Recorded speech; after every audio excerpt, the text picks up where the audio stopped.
Hello students, स्वागत है आपका हमारे ऐप पर अमित CMS पर और YouTube channel BSc math Amit sir पर। ठीक है, तो हमने आपको जानकारी दिया कि किस यूनिवर्सिटी में क्या क्या पढ़ना है। ठीक है, और आज जो है हम एक टॉपिक बतलाने जा रहे हैं आपको, जो कि इसका नाम है मॉडर्न अलजेब्रा या एब्स्ट्रैक्ट अलजेब्रा। ठीक है, एब्स्ट्रैक्ट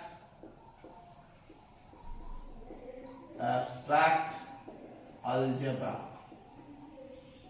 या इसको कहते हैं मॉडर्न अलजेब्रा। ठीक है, एब्स्ट्रैक्ट अलजेब्रा या इसको हम क्या कहेंगे, मॉडर्न अलजेब्रा। ठीक है, तो एब्स्ट्रैक्ट अलजेब्रा, मॉडर्न अलजेब्रा, इसमें दो टॉपिक आता है। इसमें एक आता है ग्रुप थ्योरी और एक आता है रिंग थ्योरी। ठीक है, group theory and ring theory. ठीक है, ये जो हम लोग को पढ़ना रहता है, तो कौन कौन यूनिवर्सिटी में आखिर ये आता है ना, तो कौन कौन यूनिवर्सिटी में ये आता है इसको जानना जरूरी है। तो ये जो है हम लोग को जो पूछता है, ये आपको पटना यूनिवर्सिटी, ठीक है, उसमें पार्ट 1 में हम यहाँ पटना यूनिवर्सिटी लिखे हैं, ये पार्ट 1 हो गया। ठीक है, उसके बाद ये आपको आता है मिथिला यूनिवर्सिटी, ठीक है, LNMU में। तो मिथिला यूनिवर्सिटी में ये आपको पार्ट 1 में आता है। ठीक है, मिथिला की जगह LNMU लिख देते हैं, ठीक रहेगा। LNMU, Lalit Narayan Mithila university, part 1 में ही आता है।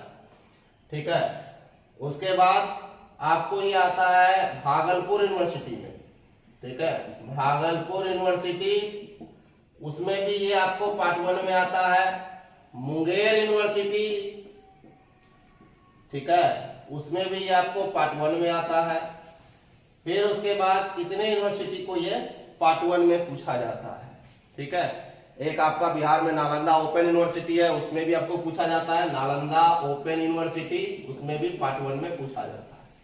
ठीक है, और पटना यूनिवर्सिटी में ग्रुप थ्योरी और रिंग थ्योरी, वो हम आपको बताए पहले जो वीडियो में, आप देख लेना वहां पे कि कितना क्वेश्चन आता है, अलग अलग ग्रुप में है ये। ठीक है, डाला हुआ।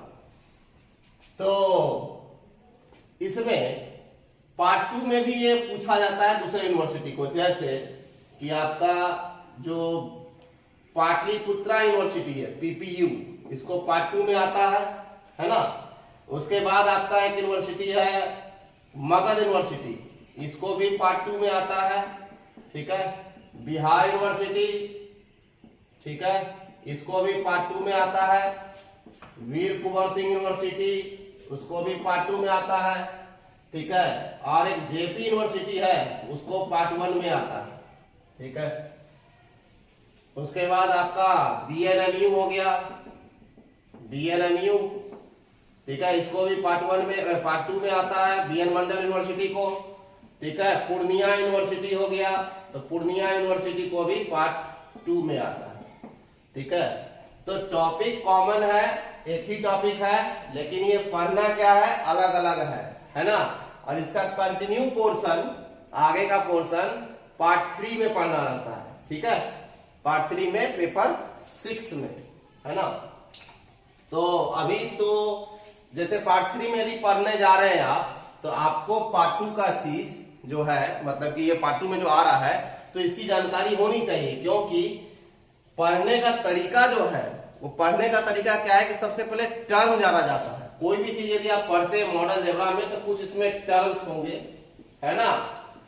टर्म्स से रिलेट करके, टर्म्स के बाद पहले टर्म्स आता है, टर्म के बाद, ठीक है, उसके बाद आता है थ्योरम्स। टर्म को मिला करके कुछ थ्योरम्स होते हैं, है ना, और कुछ रिजल्ट होता है, ये होता है। उसके बाद उससे मिला करके दोनों को आपसे पूछा जाता है प्रॉब्लम्स, है ना। प्रॉब्लम्स मतलब क्वेश्चंस। ठीक है, तो पढ़ने का तरीका यही है। ठीक है, ये पढ़ने का तरीका है।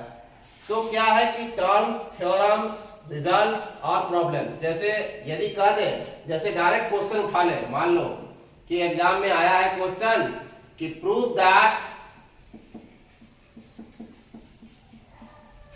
prove that every subgroup of a cyclic group is cyclic. ठीक है, एवरी सब group of a cyclic group is cyclic. इसी टॉपिक का है। तो क्या है कि आपको ऐसे डायरेक्ट प्रूफ बताएंगे तो समझ में नहीं आएगा कि हो क्या रहा है। क्यों? क्योंकि आपको टर्म की जानकारी नहीं है। तो सबसे पहले क्या है कि टर्म की जानकारी होनी चाहिए। जैसे सब ग्रुप किसको कहते हैं, ठीक है, साइक्लिक ग्रुप किसको कहते हैं, है ना। तो क्या है कि आपको जब तक टर्म की जानकारी नहीं होगी तो कोई भी यूनिवर्सिटी में यदि क्वेश्चन पूछ रहा है तो वो क्वेश्चन सीधे आप मतलब कि सीधे आप जवाब उसका नहीं दे सकते। तो रट लीजिए, रट के जवाब दे दीजिए, अलग बात है ना। लेकिन समझ करके लिखना, समझ के यदि आप उसको प्रैक्टिस करके यदि आप 4 बार 5 बार लिख लेते हैं समझ करके, समझने के बाद, तो वो क्या होगा कि आपको दिमाग में बैठ जाएगा। ठीक है, तो उससे क्या फायदा होगा कि आपको फिर उसके बाद उसको लिखने के समय आपको आप थोड़ा सा दिमाग पे जोड़ दोगे, तुरंत आ जाएगा कि हाँ ऐसे से लिखना है। ठीक है, मतलब रटा हुआ में आदमी भूल सकता है, लेकिन जब रटा हुआ नहीं है तो वो क्या है, समझ के आधार पर है, तो वो क्या है, वो एक फ्लो बन जाता है, डायरेक्ट दिमाग में आते जाता है।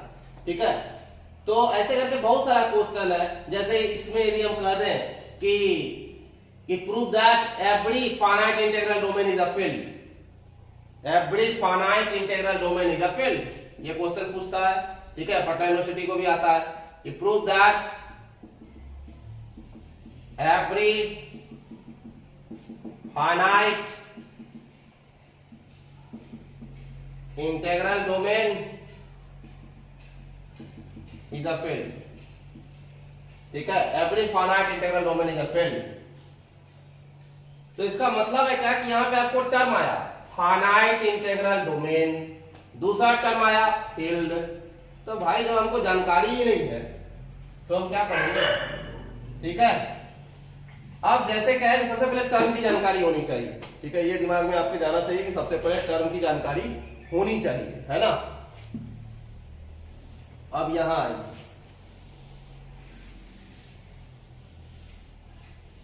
पार्ट 3 में एक टॉपिक है आपका लीनियर अलजेब्रा। ठीक है, पार्ट 3 में टॉपिक है लीनियर अलजेब्रा। ठीक है, ये सबको पार्ट 3 में है, खाली पटना यूनिवर्सिटी को पार्ट 2 में है। ठीक है, पटना को पार्ट 2 में है, बाकी को पार्ट 3 में है। तो लीनियर अलजेब्रा जब आप बात करते हो तो सीधे सीधे लीनियर अलजेब्रा में वेक्टर स्पेस की बात होगी। ठीक है, और जब वेक्टर स्पेस की बात होगी तो हम यहां पर लीनियर अलजेब्रा में क्या बात करेंगे कि फील्ड के बारे में बोलेंगे। डायरेक्ट बोलेंगे कि let F is a field. ठीक है, F is a field.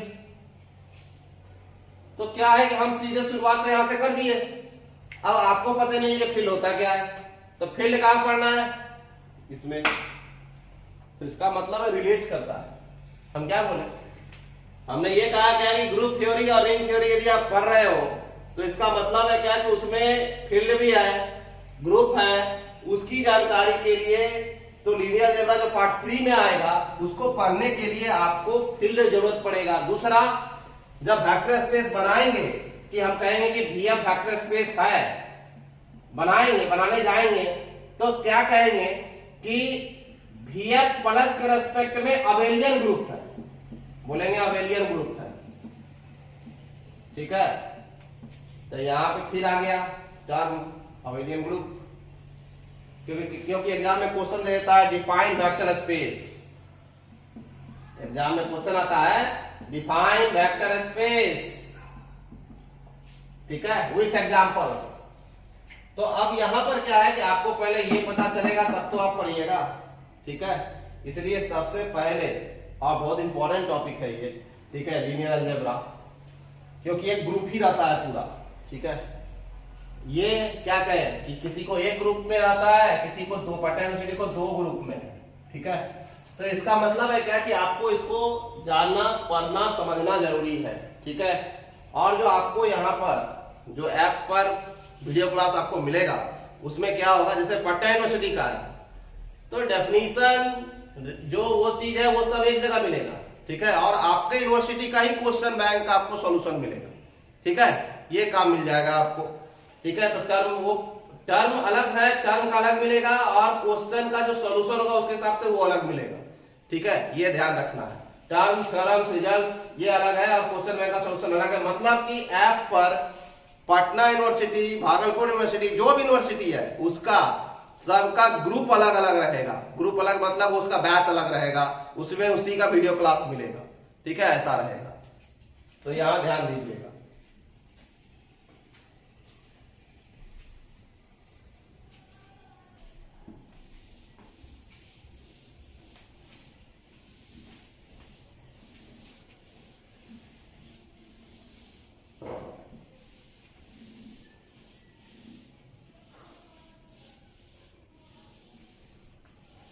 Group theory पढ़ने के लिए सबसे पहले ग्रुप जानेंगे, तब तो नहीं जानेंगे। तो ग्रुप थ्योरी जानने के लिए हम लोग क्या करेंगे, तो ग्रुप थ्योरी हम लोग जानने के लिए, ग्रुप थ्योरी जानने के लिए हम लोग सबसे पहले जानेंगे फंक्शन। ठीक है, फंक्शन, जैसे फंक्शन तो हम लोग जानते हैं, फंक्शन किसको कहते हैं, तो कहता है क्या कि मान लीजिए ए और बी कोई दो नॉन इम्पटी सेट है। ठीक है, B2 non empty sets, then एक ऐसा रूल F कहां से कहां, A से B में, वो कहलाएगा फंक्शन। वो क्या कहलाएगा कि वो फंक्शन है। कब है, यदि इफ ए के हर एलिमेंट का, ए का हर एलिमेंट बी के किसी सिंगल एलिमेंट से या यूनिक एलिमेंट से एसोसिएट करे। ठीक है, if every element of set A corresponds या एसोसिएट्स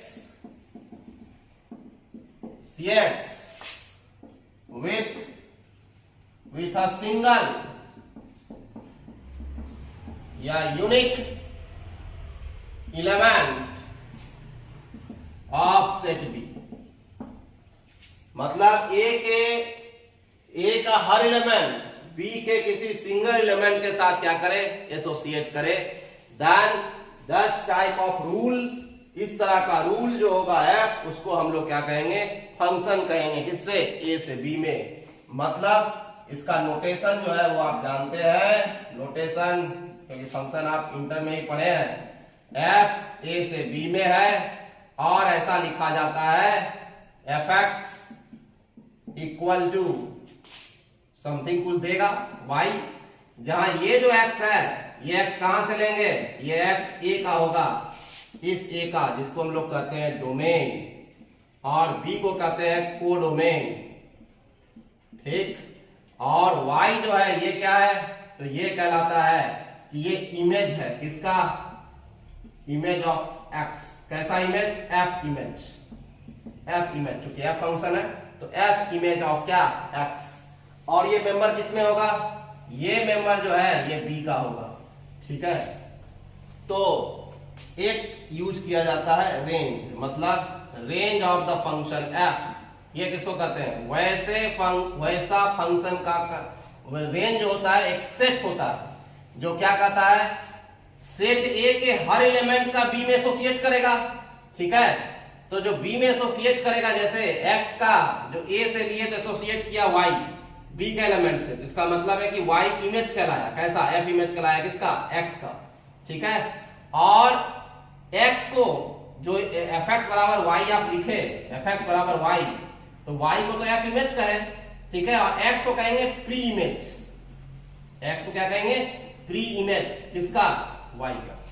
ठीक है, प्री f इमेज भी बोल सकते हैं, प्री f इमेज, है ना। तो रेंज क्या होगा, रेंज होगा fx, जहां x कहां से लेंगे, a से, ये कहलाएगा। और fx है, fx मतलब कोडोमेन का पार्ट होगा, क्योंकि fx x यदि इसमें है, यहां ध्यान दीजिए, ये है आपका a, ये है b, फंक्शन आपने डिफाइन किया है, x का इमेज जाएगा किसमें, fx, जो आप y कह रहे हो, तो इसका मतलब ये किसमें जाएगा, ये जाएगा रेंज में, दिस इज द रेंज। ठीक है, जिसको हम rf कह सकते हैं। अरे रेंज ऑफ एफ, ठीक है। और इसको क्या कर सकते हैं, this is the domain of F, ठीक है, range of F and domain of F. तो ये क्या हो जाएगा, तो रेंज ऑफ एफ जिसको आप आरएफ कहते हो, ये सबसेट होता है किसका, कोडोमेन का, ठीक है, ये ध्यान रखना है। तो फंक्शन क्लियर है। फंक्शन क्या है, फंक्शन का मतलब है कि इसके हर एलिमेंट का इसमें एक एलिमेंट के साथ एसोसिएट करेगा, लेकिन इसका एक एलिमेंट इसके दो एलिमेंट के साथ एसोसिएट नहीं करेगा। मतलब इसका एक का दो इमेज नहीं बन सकता, पहला बात। दूसरा, एक और चीज बोला कि every element of set A associate करेगा every element of set B. इसका मतलब है क्या, कि इसके हर एलिमेंट का, इसका हर एलिमेंट इस रूल के तहत इसके बी के एलिमेंट के साथ एसोसिएट करेगा। मतलब इसमें कोई एलिमेंट बचेगा नहीं जो एसोसिएट नहीं कर रहा होगा। ऐसा होगा तो ये फिर फंक्शन नहीं होगा, ठीक है, ये ध्यान रखना है। तो ये फंक्शन का रूल हुआ। फंक्शन का मतलब कि इसका हर एलिमेंट इसके यूनिक एलिमेंट के साथ या इसके एक एलिमेंट के साथ एसोसिएट करेगा, इसका एक एलिमेंट इसके दो एलिमेंट के साथ एसोसिएट नहीं कर सकता, या इसका तीन चार एलिमेंट इसके एक एलिमेंट के साथ एसोसिएट कर सकता है। क्यों, क्योंकि इसका भी सिंगल हुआ, इसका भी सिंगल हुआ, ऐसा हो जाएगा। जैसे मान लीजिए x1 है, x2 है, x3 है, ऐसे करके x ऐसे दिया हुआ है, इसमें y1 है, y2 है, y3 है, चलेगा। इसका एसोसिएट इसके साथ किया, इसका एसोसिएट इसके साथ किया, इसका एसोसिएट इसके साथ किया, ठीक है, चलेगा, ठीक है। ये फंक्शन है, मान लीजिए ए से बी में, ये बच गया, कोई दिक्कत नहीं है, इसमें नहीं बचना चाहिए, ठीक है। इसके दो एलिमेंट का एक इमेज हो सकता है, क्योंकि इसका ये सिंगल एलिमेंट के साथ एसोसिएट किया, ये भी सिंगल एलिमेंट के साथ एसोसिएट किया, ये भी सिंगल एलिमेंट के साथ एसोसिएट किया। ऐसे नहीं होना चाहिए, ये नहीं हो सकता है। क्या करें हम, ऐसे, जैसे इसका एक एलिमेंट लिए, यहां y1 y2 y3 लिए, तो ऐसा नहीं हो सकता कि इसका एलिमेंट का इमेज यहां गया, इसका यहां गया, ये नहीं संभव है। ये दो के साथ एसोसिएट नहीं करेगा, ठीक है, या यहां बचेगा नहीं कि जिसका कोई मिल नहीं रहा है, ठीक है। तब उस केस में जो है ये आपका फंक्शन नहीं है, it is not a function, ठीक है, ये ध्यान रखना, ठीक है।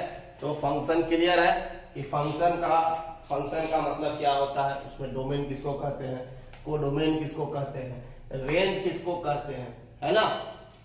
चलिए,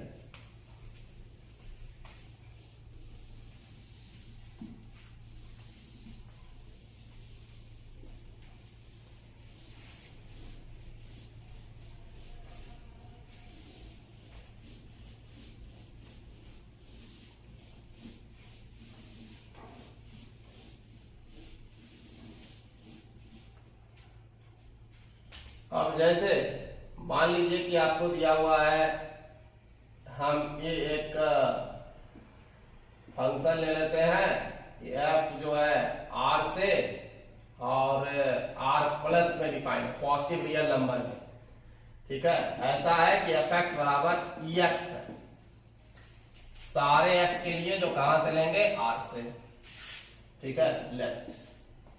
तो ये तो फंक्शन होगा, है ना, ये क्या होगा, फंक्शन होगा, ठीक है। या हम इसको ऐसे डिफाइन कर सकते हैं कि r से r में डिफाइन कर दिया, ठीक है। तो आपको यहां ध्यान रखना है कि ये जो r है, ये क्या है, ये आपका डोमेन है, और ये क्या है, ये कोडोमेन, ठीक है।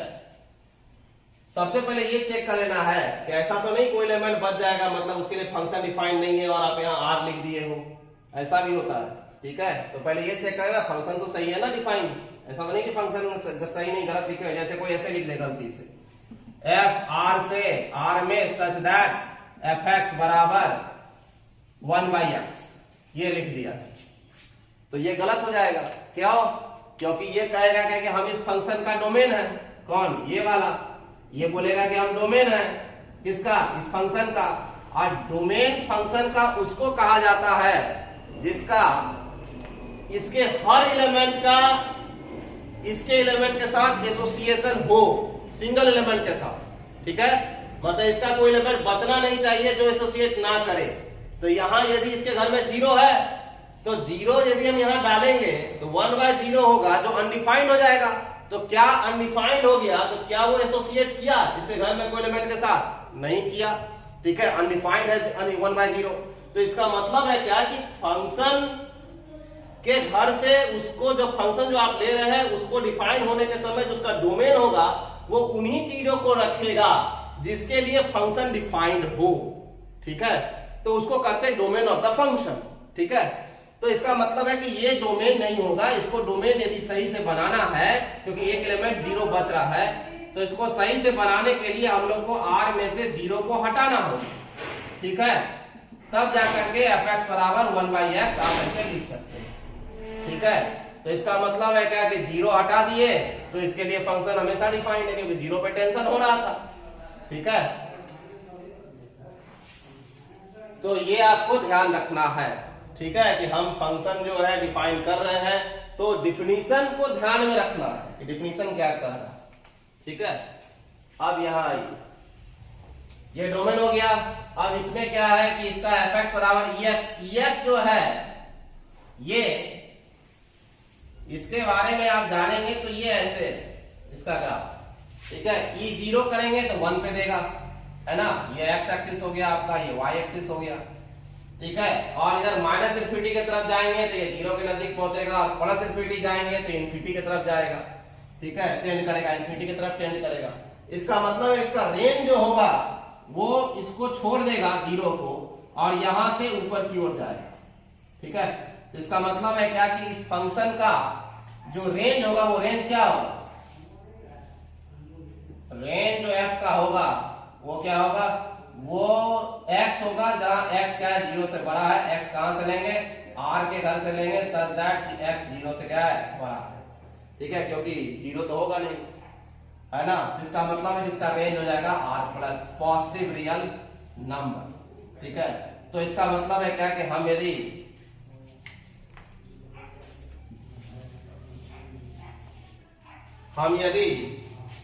ये बनाए कि ये r है, ये भी r है, इसमें फंक्शन डिफाइंड है, तो यहां से जब इसमें इमेज जाएगा ex मैपिंग के थ्रू तो यहाँ पॉजिटिव वाला जो है वही r प्लस वाला में जाएगा, तो ये आपका रेंज में जाएगा। This is the RF।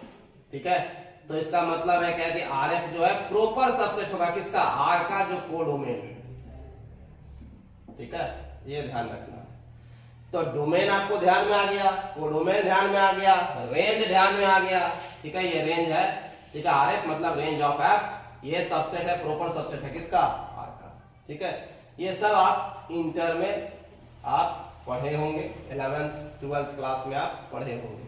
ठीक है, अब यहां पर क्या है कि एब्स्ट्रैक्ट अलजेब्रा मॉडल अलजेब्रा में जो ग्रुप थ्योरी है, तो ग्रुप थ्योरी को डिफाइन होने के पहले आपको पढ़ना होगा, जैसे फंक्शन आप जाने, अब आपको जानना होगा कि आखिर बाइनरी ऑपरेशन किसको कहते हैं। ठीक है, ये सेट थ्योरी में पढ़ना था, बाइनरी ऑपरेशन जो आपको 11th क्लास में था।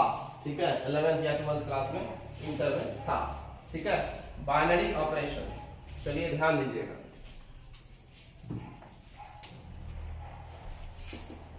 यहां से स्टार्ट हो जाता है।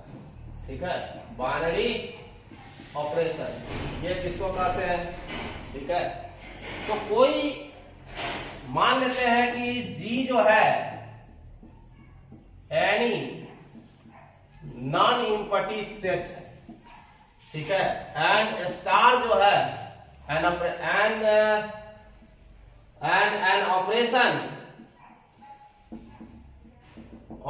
स्टार ये कहलाएगा, इट्स कॉल्ड, ये बाइनरी ऑपरेशन होगा। ठीक है, किसमें? Star is a binary operation, operation star is a binary operation होगा किसमें? In G. ठीक है, या on G. If star is a function, star क्या हो जाए? फंक्शन हो जाए। कहां से कहां? तो from G cross G to G. इसका मतलब दैट इज, आप कह सकते हो कि स्टार जी क्रॉस जी से जी में इज अ फंक्शन यदि है then star is a binary operation. Function है तो दोनों side implied and implied by क्या, कि star is a binary operation. इसमें ऑन जी, जी पे बाइनरी ऑपरेशन होगा। अब यहां पे थोड़ा सा खोलते हैं इसको कि क्या बोला भाई।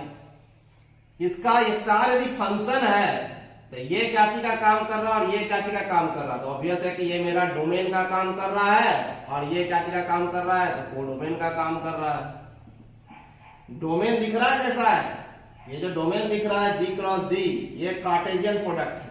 ये क्या है, कार्टेशियन प्रोडक्ट है किसका, जी का जी के साथ। तो ये एक्स वाई टाइप का, ये आप लिख सकते हो G1 और G2 टाइप का मेंबर रखेगा। ठीक है, जहां G1 और G2 दोनों मेंबर किसका है भाई, जी का ही है, क्योंकि ये ऑर्डर्ड पेयर हो गया, ऑर्डर्ड पेयर है ना, उसका कलेक्शन। क्योंकि इसको हम नाम देते हैं Cartesian product, Cartesian product of G by itself. G को खुद से कार्टेशियन प्रोडक्ट किया गया। ठीक है, तो अब इसका एक एलिमेंट यदि लेंगे, जैसे फंक्शन डिफाइन करते थे स्टार, लेट एक्स मानते हैं कहां से, जी क्रॉस जी से मान लिए, तो देन एक्स कैसा दिखेगा, ऑब्वियस है तब तो एक्स दिखेगा ही आपको कि G1 G2 टाइप है ना, G1 G2 ऐसा दिखेगा।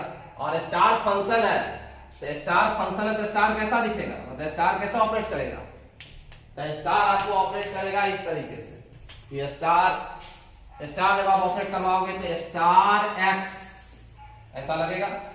तो ये स्टार क्या लगेगा, स्टार लगा G1 G2 ऑर्डर पेयर पर। ठीक है, इस पर जब लगेगा तो कहता है क्या कि वो स्टार ऑपरेशन ये बीच में आ जाएगा, मतलब G1 स्टार G2 हो जाएगा, ऐसा डिफाइन हो जाएगा।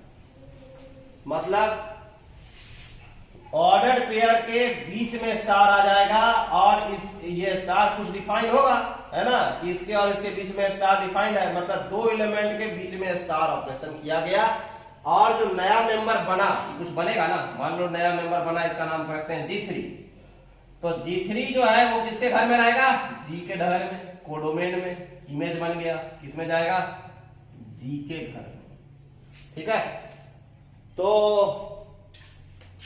सारे एक्स के लिए जो कहां से लेंगे, और ऑल का साइन है, कहां से लेंगे, जी क्रॉस जी से। ठीक है, इसको शॉर्टकट में हम लोग ये कह सकते हैं क्या, कि आप ये बोल सकते हो यहां पर शॉर्ट में कि इस तरह से दिखेगा, ये है जी, ये है जी। ठीक है, अब जी से जी में हम स्टार ऑपरेशन करवा रहे हैं, कैसे, जी से जी में स्टार तो नहीं होगा। ठीक है, जी क्रॉस जी, जी क्रॉस जी से स्टार ऑपरेशन कैसे होगा, इसके घर का मेंबर लिए G1 G2। ठीक है, तो इसका जो ऑपरेशन गया वो बन गया G1 स्टार G2। ठीक है, अब जैसे एडिशन डिफाइन किया हो कि प्लस है तो G1 प्लस G2 हो जाएगा, यहाँ पे G1 G2 तो ठीक है, एसोसिएट करेगा। तो एक चीज दिमाग में आता है कि G1 किसका मेंबर है, जी का, G2 किसका मेंबर है, जी का। ऑपरेशन करने के बाद जो नया मेंबर बना वो भी किसका, जी का। तो इसको बोलने का एक ढंग है कि क्या बोल सकते हैं। ठीक है, इसको आप जो है पाउच करके अपना लिख लीजिएगा। ठीक है, सही रहेगा। तो इसको बोलने का एक ढंग है, क्या बोल सकते हैं। ठीक है, ध्यान रखिएगा, ऐसा बोल सकते हैं,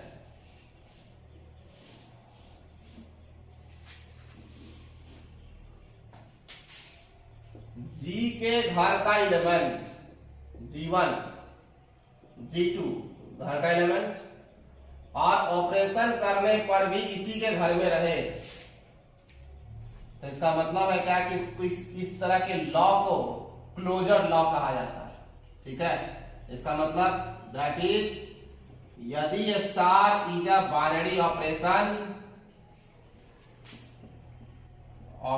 है किस पे, on G, then we say that a star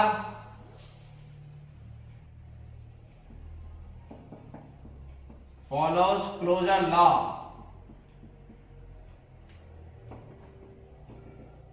in G. Yeah, that is G is closed with respect to the operation star. ऐसा हम लोग कह सकते हैं कि G का घर क्लोज्ड है किसके रेस्पेक्ट में, स्टार ऑपरेशन के रेस्पेक्ट में, क्योंकि G के घर के किसी भी दो एलिमेंट को ऑपरेशन करने पर उसी के घर का मेंबर क्या होता है, आता है। तो हम इसको ऐसे भी बोल सकते हैं कि फॉर ऑल G1 और G2 जो G से लेंगे तो G1 स्टार G2 भी क्या है, G में है, then star is a binary operation on G। तो इसका मतलब है क्या कि हम कह सकते हैं कि स्टार फॉलो करता है क्या, क्लोजर लॉ इन G, ठीक है। या ऐसा कह सकते हैं कि G is close with respect to the operation क्या, स्टार, मतलब this law is called closure law. Star यदि बाइनरी ऑपरेशन है तो ये लॉ क्या कहलाएगा, क्लोजर लॉ कहलाएगा, ठीक है, क्लियर। चलिए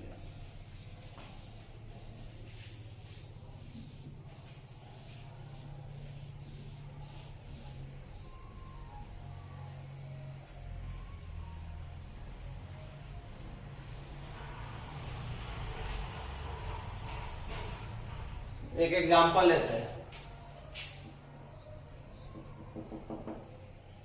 मान लीजिए n है 1 2 3, इसके बारे में जानकारी होगा, ठीक है। ये क्या है, set of all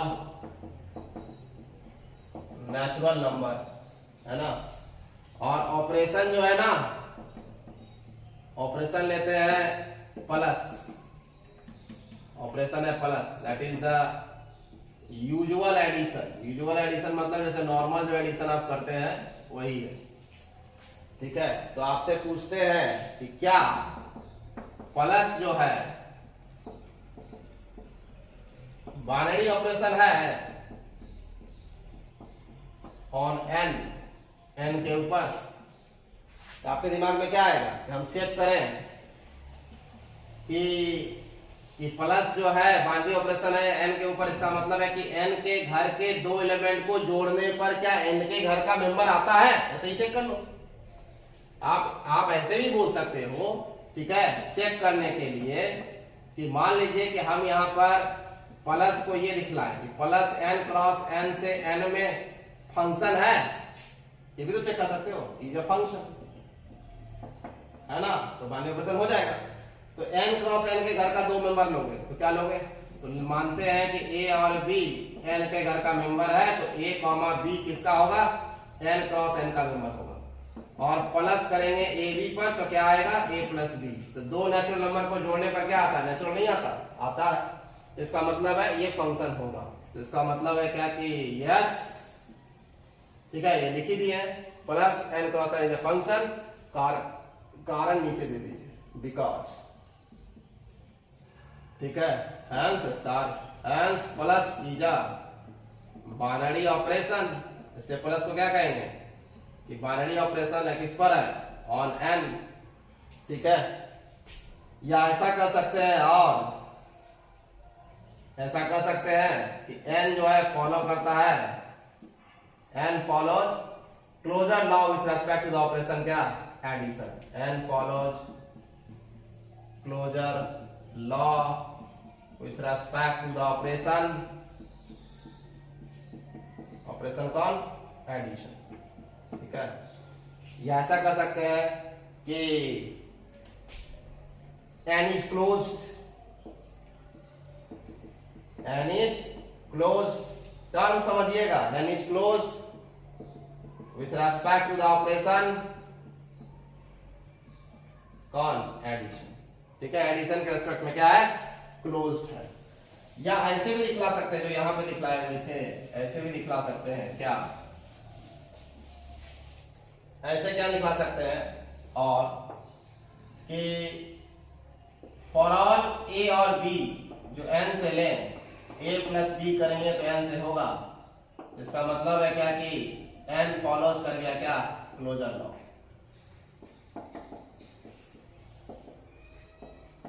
with respect to addition, क्योंकि दो नेचुरल नंबर को जोड़ेंगे तो क्या आएगा, नेचुरल नंबर ही आएगा। Hence follows is a binary operation।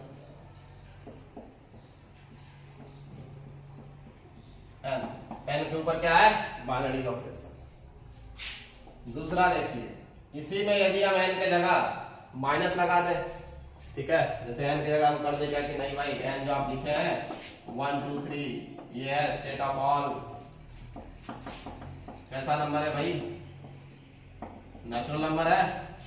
हम ऑपरेशन ले लेते हैं क्या, सब्ट्रैक्शन, ठीक है, this is the minus, that is the subtraction,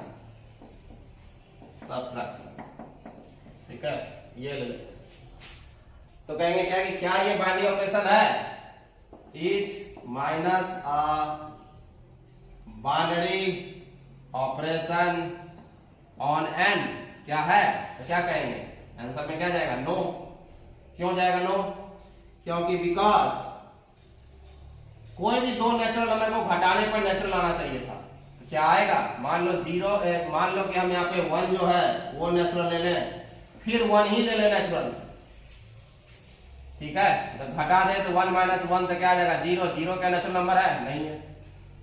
हम 1 ले लें n के घर से या फिर 2 ले लें n के घर से और घटा दें 1 माइनस 2 तो क्या आएगा निगेटिव, क्या ये नेचुरल नंबर है, नहीं है, इसलिए नहीं होगा। आपने प्रॉपर्टी बोला बाइनरी ऑपरेशन का कि उसके घर का कोई भी दो मेंबर ले तो ऑपरेशन करने पर उसी के घर में होना चाहिए, यहां तो नहीं हो रहा ना ऑपरेशन करने पर, इसका मतलब है क्या कि ये बाइनरी ऑपरेशन नहीं है, ठीक है,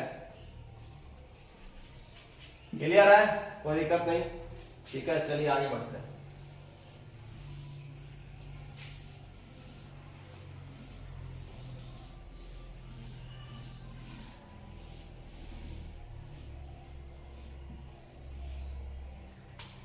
आपसे पूछ ले क्वेश्चन कि क्या नेचुरल नंबर दिया हुआ है, ठीक है, set of all natural number है, अब तो याद हो गया नेचुरल नंबर है ये। और ऑपरेशन यदि हम यहां दे दें, ऑपरेशन है आपका मल्टीप्लीकेशन, डॉट लिखिए चाहे गुना लिखिए, ठीक है, इसका नाम है मल्टीप्लीकेशन, यूजुअल मल्टीप्लीकेशन, ठीक है, ये समझ ही रहे हो। तो क्या ये बाइनरी ऑपरेशन है, तो चेक कर लेंगे, फॉर ऑल ए और बी दो मेंबर जो नेचुरल से लेंगे उसको गुना करेंगे, तो दो नेचुरल को गुना करने पर क्या नेचुरल होता है कि नहीं होता है, बोला एकदम होता है। तो इसका मतलब है क्या कि जो नेचुरल नंबर है एंड इज क्लोज्ड किसके रेस्पेक्ट में, with respect to the operation कौन, मल्टीप्लीकेशन, है ना। अब मान लीजिए हम यहाँ पे एक ले लें, जैसे रेशनल ले लें, ठीक है, क्यू ले लें, ये तो क्वेश्चन है, क्यू है आप समझते हो set of all rational number, set of all rational number, rational number मतलब समझते हो पी बाय क्यू टाइप का नंबर जहां पी और क्यू इंटीजर है और क्यू आपका 0 नहीं है, ठीक है, क्यू 0 नहीं है। तो ये जो रेशनल नंबर है क्या हम इसके लिए ऑपरेशन डिफाइन कर दें, ऑपरेशन है प्लस यूजुअल एडिशन, तो क्या ये बाइनरी ऑपरेशन होगा, बाइनरी अब टर्म समझ में आया ना, बाइनरी ऑपरेशन होगा, पूछ रहा है कि बाइनरी ऑपरेशन होगा, इसका मतलब क्या पूछ रहा है कि दो रेशनल को जोड़ेंगे तो रेशनल होगा, यही पूछ रहा है। तो for all P1 bye Q1 Q से ले, ये भी Q से ले,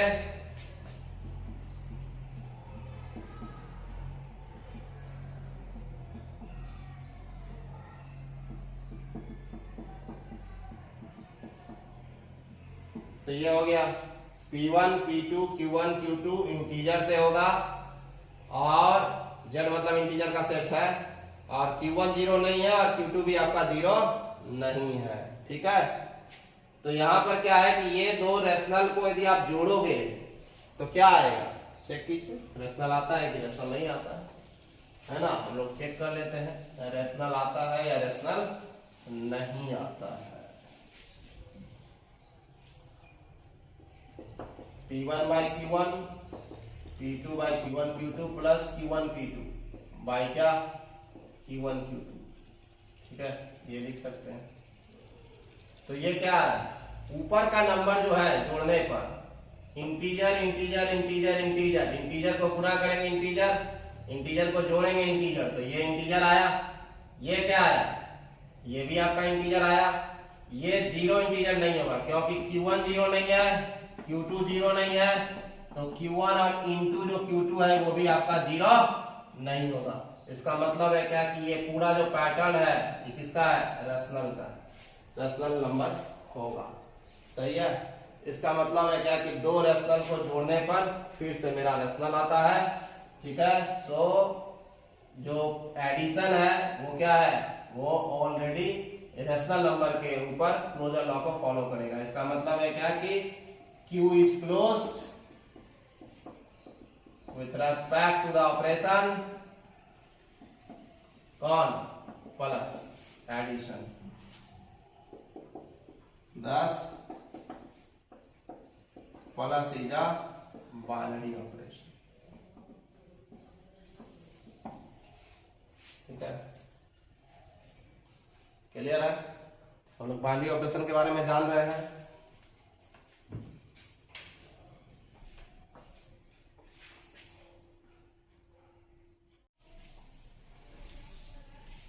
अब यहां पर जैसे कि हम लोग लेते हैं, मान लीजिए कि R minus Q, R minus Q मतलब हो गया set of all irrational number.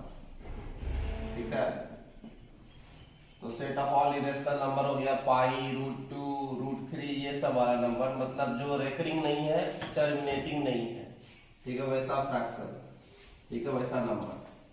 तो यदि हम ऑपरेशन डिफाइन करें कि ऑपरेशन यदि यहाँ पर एडिशन है, मान लीजिए ऑपरेशन जो ले वो ले ले एडिशन, प्लस ऑपरेशन ले ले plus, that is the addition, है ना। तो यदि हम ऑपरेशन एडिशन ले लें तो क्या क्या ये जो प्लस है ये बाइनरी ऑपरेशन है R माइनस क्यू पर, मतलब इरेशनल पर बाइनरी ऑपरेशन होगा। तो इसका मतलब है क्या कि हम ये पूछ रहे हैं कि क्या दो इरेशनल को जोड़ने पर इरेशनल आता है।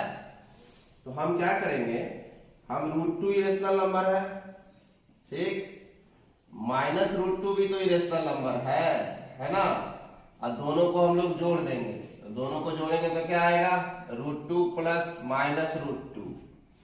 ठीक है, तो जोड़ेंगे तो क्या आएगा, जीरो। क्या जीरो इरेशनल नंबर है, नहीं है, जीरो रेशनल नंबर में आता है, नहीं है इरेशनल नंबर। तो इसका मतलब है क्या कि दो इरेशनल नंबर को जोड़ने पर इरेशनल नहीं आया तो क्लोजर लॉ को फॉलो नहीं किया, है ना।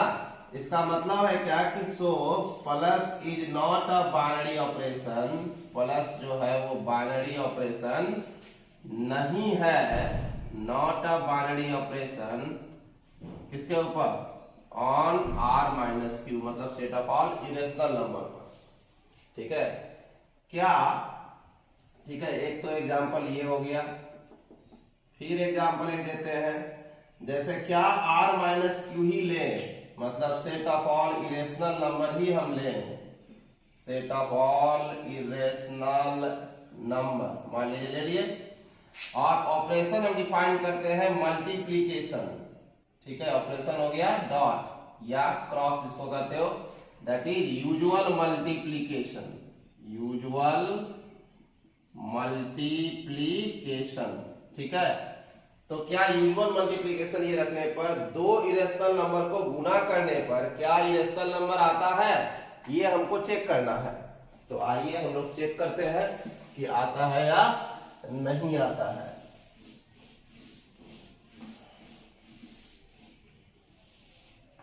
तो दो इरेशनल नंबर को गुना करने पर इरेशनल आता है नहीं। जैसे मान लीजिए √2 ले लिए इरेशनल नंबर और फिर √2 ही ले लिए इरेशनल नंबर, तो √2 को √2 से गुना कर दिए, ठीक है, डॉट बीच में गुना का साइन डॉट लिख दिए, या मल्टीप्लिकेशन भी आप दे सकते हो, तो क्या आएगा 2 आएगा। क्या 2 इरेशनल नंबर है? नहीं है, 2 जो है वो रेशनल नंबर है। इसका मतलब है क्या कि 2 इरेशनल को गुना करने पर इरेशनल नहीं आता है। ऐसा कोई जरूरी नहीं है कि इरेशनल आए। तो एक भी एग्जांपल यदि हम काटने का दे दें, ऐसा आप दे सकते हैं कि 2 इरेशनल को गुना करने पर इरेशनल आता है, ठीक है, ऐसा आप लिख सकते हैं। लेकिन हम यहाँ पर कह रहे हैं क्या कि यदि एक भी एग्जांपल हम दे दें जिससे कि ये कट जाता हो, मतलब कि जैसे √2 लिए तो एग्जांपल ही हुआ ना, उसको हम गुना किए तो 2 आ गया, तो इरेशनल का गुना किए तो रेशनल आ गया, इरेशनल नहीं है। इसका मतलब है क्लोजर लॉ को फॉलो नहीं किया। इसका मतलब है क्या कि सो मल्टीप्लीकेशन डॉट, मतलब मल्टीप्लीकेशन जो यूजुअल मल्टीप्लीकेशन है आपका, है ना, is not a binary operation, ये बाइनरी ऑपरेशन नहीं है, not a binary operation on irrational number के सेट पर, ठीक है, ये ध्यान देना है, ठीक है। अब जैसे इसी तरह से हम लोग चेक करते हैं, जैसे R ले लिए set of all real number, मान लीजिए R हो गया सेट ऑफ ऑल क्या रियल नंबर। रियल नंबर मतलब क्या, तो रेशनल और इरेशनल दोनों नंबर होगा, रेशनल यूनियन इरेशनल, है ना। तो हम इस पे ऑपरेशन लगाते हैं, मान लीजिए एडिशन, ठीक है, ऑपरेशन कर दिए एडिशन, है ना, ऑपरेशन कर दिए क्या एडिशन, ठीक है, प्लस कर दिया मैंने, प्लस ऑपरेशन हो गया एडिशन। तो क्या प्लस बाइनरी ऑपरेशन है R पे? बोला हाँ। फॉर ऑल A और B जो रियल से लेंगे, 2 रियल नंबर को जोड़ेंगे तो रियल नंबर ही आएगा ना, है कि नहीं। 2 रियल नंबर को जोड़ेंगे तो रियल ही आएगा। इसका मतलब है क्या कि plus is a binary operation है, क्योंकि या कह सकते हो R जो है R is closed, real number का घर क्या है क्लोज्ड है, किसके रेस्पेक्ट में क्लोज्ड है with respect to the operation, कौन ऑपरेशन, ऑपरेशन प्लस एडिशन। इसका मतलब so plus is a binary operation, plus क्या है बाइनरी ऑपरेशन है, किस पे है R पर। मल्टीप्लीकेशन ऑपरेशन डालेंगे तो वो भी बाइनरी ऑपरेशन हो जाएगा, है ना, निगेटिव डालेंगे वो भी बाइनरी ऑपरेशन हो जाएगा, क्योंकि रियल नंबर को गुना करेंगे तो रियल नंबर को घटाएंगे तो रियल नंबर, है ना। तो इसका मतलब है क्या कि ये आपका बाइनरी ऑपरेशन हो जाता है, ठीक है। तो ये है बाइनरी ऑपरेशन। हम अभी आपको टर्म की जानकारी दे रहे हैं कि कौन कौन सा टर्म है। जैसे मॉडल अलजेब्रा है तो उसमें टर्म, पहला टर्म हुआ बाइनरी ऑपरेशन, ठीक है। अब ध्यान दीजिएगा,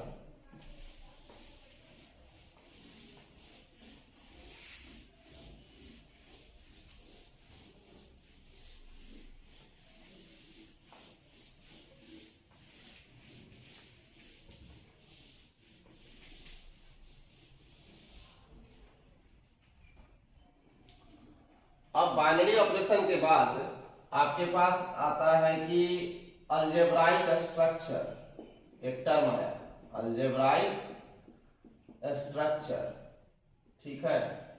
ये टर्म किसको कहते हैं कि अलजेब्राइक स्ट्रक्चर किसको कहते हैं? तो अलजेब्राइक स्ट्रक्चर कहा जाता है कि यदि मान लीजिए एक star is a binary operation, यदि स्टार क्या है कि बाइनरी ऑपरेशन है, ठीक है ना, binary operation on a non empty set G, मतलब नॉन इम्पटी सेट कोई G है, उस पर स्टार क्या है बाइनरी ऑपरेशन है, ठीक है। देन G स्टार ऐसे लिखना, ठीक है, ऑर्डर पेयर टाइप का, इसमें सेट लिखे, कॉमा लिखे और यहाँ पे ऑपरेशन लिखे, then G star is called an algebraic structure. इसको हम क्या कहेंगे? अलजेब्राइक स्ट्रक्चर कहेंगे। ठीक है। हाँ, तो दूसरा है क्या कि और भी कर सकते हैं, ऑल्सो हो सकता है क्या कि दो बाइनरी ऑपरेशन हो जाए डिफाइन। ठीक है, जैसे एक ही सेट पर इफ स्टार एंड ओ लिखा हुआ है, बी टू बाइनरी ऑपरेशंस, यदि दो बाइनरी ऑपरेशन हो जाए, be two binary operations on a non-empty set G, then G comma star comma O, ठीक है, is called an algebraic structure। इसको भी हम लोग क्या कहते हैं? algebraic structure कहते हैं। ठीक है, जैसे एग्जांपल के लिए हम आपको लेते हैं, अभी आप नेचुरल नंबर लिए थे।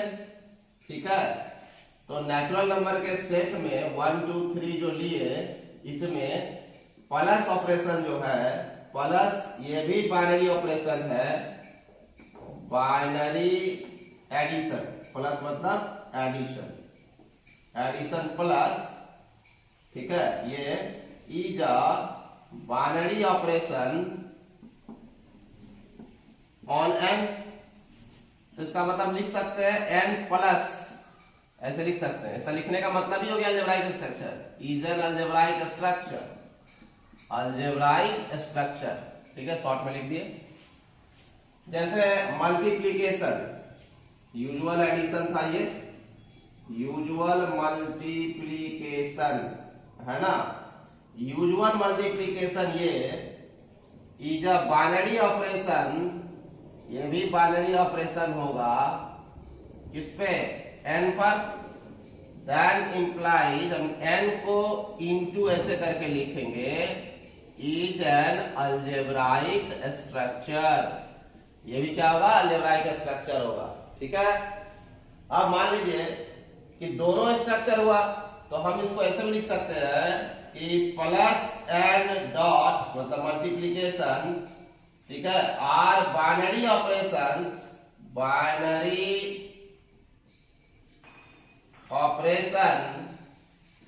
on set of all natural number n, that implies n plus dot, ऐसे is an algebraic structure। तो algebraic स्ट्रक्चर लिखने का तरीका हुआ एक ये और एक ये। ठीक है, तो यहां पर क्या ध्यान देना है कि ये दोनों ऑपरेशन ऐसे लिखा हुआ है, तो ये दोनों बाइनरी ऑपरेशन है किस पर? n पर। ठीक है, सेट पर। ये सेट हुआ, ये दोनों ऑपरेशन हुआ, ये दोनों बाइनरी ऑपरेशन हुआ।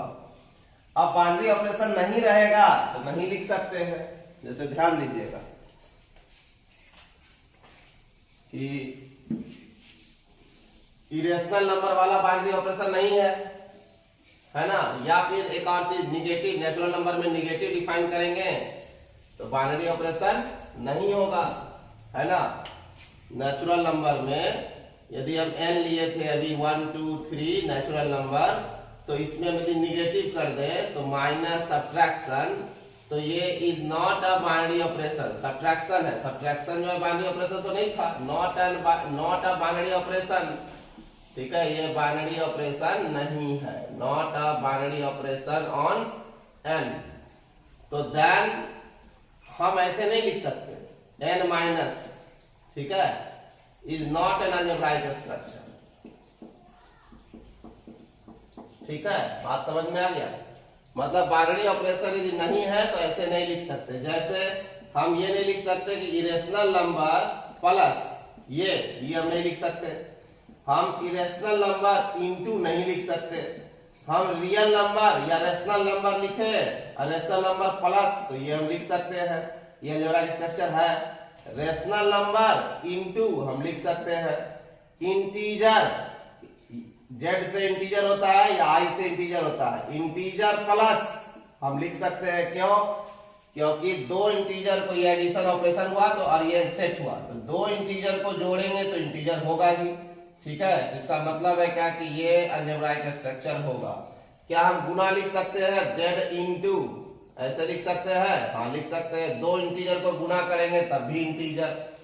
ठीक है, क्या हम z माइनस लिख सकते हैं? हाँ लिख सकते हैं, क्योंकि दो इंटीजर को घटाएंगे तब भी इंटीजर, तो ये भी अलजेब्राइक स्ट्रक्चर है। हम डिवीजन इसलिए नहीं लिखते हैं, कारण है क्या कि डिवीजन में हमको फिर नीचे उसमें जीरो हटाना पड़ेगा, तो हमको वहां बोलना पड़ेगा। ठीक है, ये ध्यान रखना है। क्या हम ऐसे लिख सकते हैं q plus dot, rational number का सेट हुआ, प्लस हुआ, डॉट हुआ, मल्टीप्लीकेशन हुआ। ठीक है, तो क्या प्लस और डॉट बाइनरी ऑपरेशन है q पर, मतलब क्या दो रेशनल को जोड़ेंगे रेशनल होता है? हाँ होता है। क्या दो रेशनल को गुना करेंगे तो रेशनल होता है? हाँ होता है। तो ये अलजेब्राइक स्ट्रक्चर है। ठीक है, क्या आप r प्लस लिख सकते हैं? रियल नंबर प्लस, तो प्लस क्या बाइनरी ऑपरेशन है r पे? हाँ है। क्या हम लिख सकते हैं r प्लस डॉट? हाँ लिख सकते हैं, क्योंकि मल्टीप्लीकेशन भी बाइनरी ऑपरेशन है किस पर? r पर, तो ये भी अलजेब्राइक स्ट्रक्चर हुआ। तो आप दो तरह का अलजेब्राइक स्ट्रक्चर देख रहे हैं। ठीक है, मतलब टाइप जो है अलजेब्राइक स्ट्रक्चर का वो ऐसा है, एक है g स्टार और एक टाइप है g स्टार o, ऐसा है। ठीक है, तो ध्यान दीजिएगा, दो टाइप का अलजेब्राइक स्ट्रक्चर आपको दिख रहा है। एक दिख रहा है g स्टार सिंगल वाला लिए हुए है और दो बाइनरी ऑपरेशन वाला लिए हुए है। ये यूज होता है आपको ग्रुप थ्योरी में और ये यूज होता है रिंग थ्योरी में। ठीक है, ये वाला यूज होगा ग्रुप थ्योरी में और ये यूज होगा रिंग थ्योरी में। ठीक है, तो हम लोग धीरे धीरे आगे उसका चर्चा करेंगे। अभी टर्म हम क्लियर कर रहे हैं कि कौन कौन सा टर्म है। जैसे अलजेब्राइक स्ट्रक्चर आपका क्लियर हुआ होगा कि अलजेब्राइक स्ट्रक्चर आप किसको कहते हैं, है ना? बाइनरी ऑपरेशन आप किसको कहते हैं? ठीक है, अब क्या है कि हम लोग थोड़ा सा जैसे कि लॉ जो है उस लॉ के हिसाब से हम लोग बात करेंगे, जरा ध्यान देना है।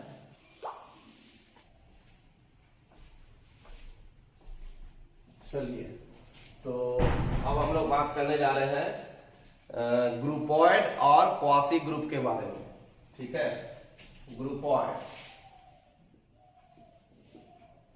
ग्रुपॉइड या क्वासी ग्रुप, ये एक टर्म आया। ठीक है, टर्म पे ध्यान दीजिए, ये टर्म हुआ ग्रुपॉइड और क्वासी ग्रुप। मतलब कि ये जो टर्म है ये आपको कभी ऑब्जेक्टिव क्वेश्चन में डाल देता है कि कुछ पूछ देगा, बोलेगा क्या कि ग्रुपॉइड है, सेमी ग्रुप है, मोनोइड है, ग्रुप है। ठीक है, या फिर कम्यूटेटिव सब ग्रुप, ऐसे डाल देगा। ठीक है, इस बार भी अब जिसको ऑब्जेक्टिव क्वेश्चन है उसमें 2022 में ये आया हुआ है क्वेश्चन। ठीक है, तो ग्रुपॉइड और क्वासी ग्रुप मतलब जो टर्म है इसकी जानकारी होनी चाहिए। ग्रुपॉइड किसको कहते हैं? मान लीजिए एन अलजेब्राइक स्ट्रक्चर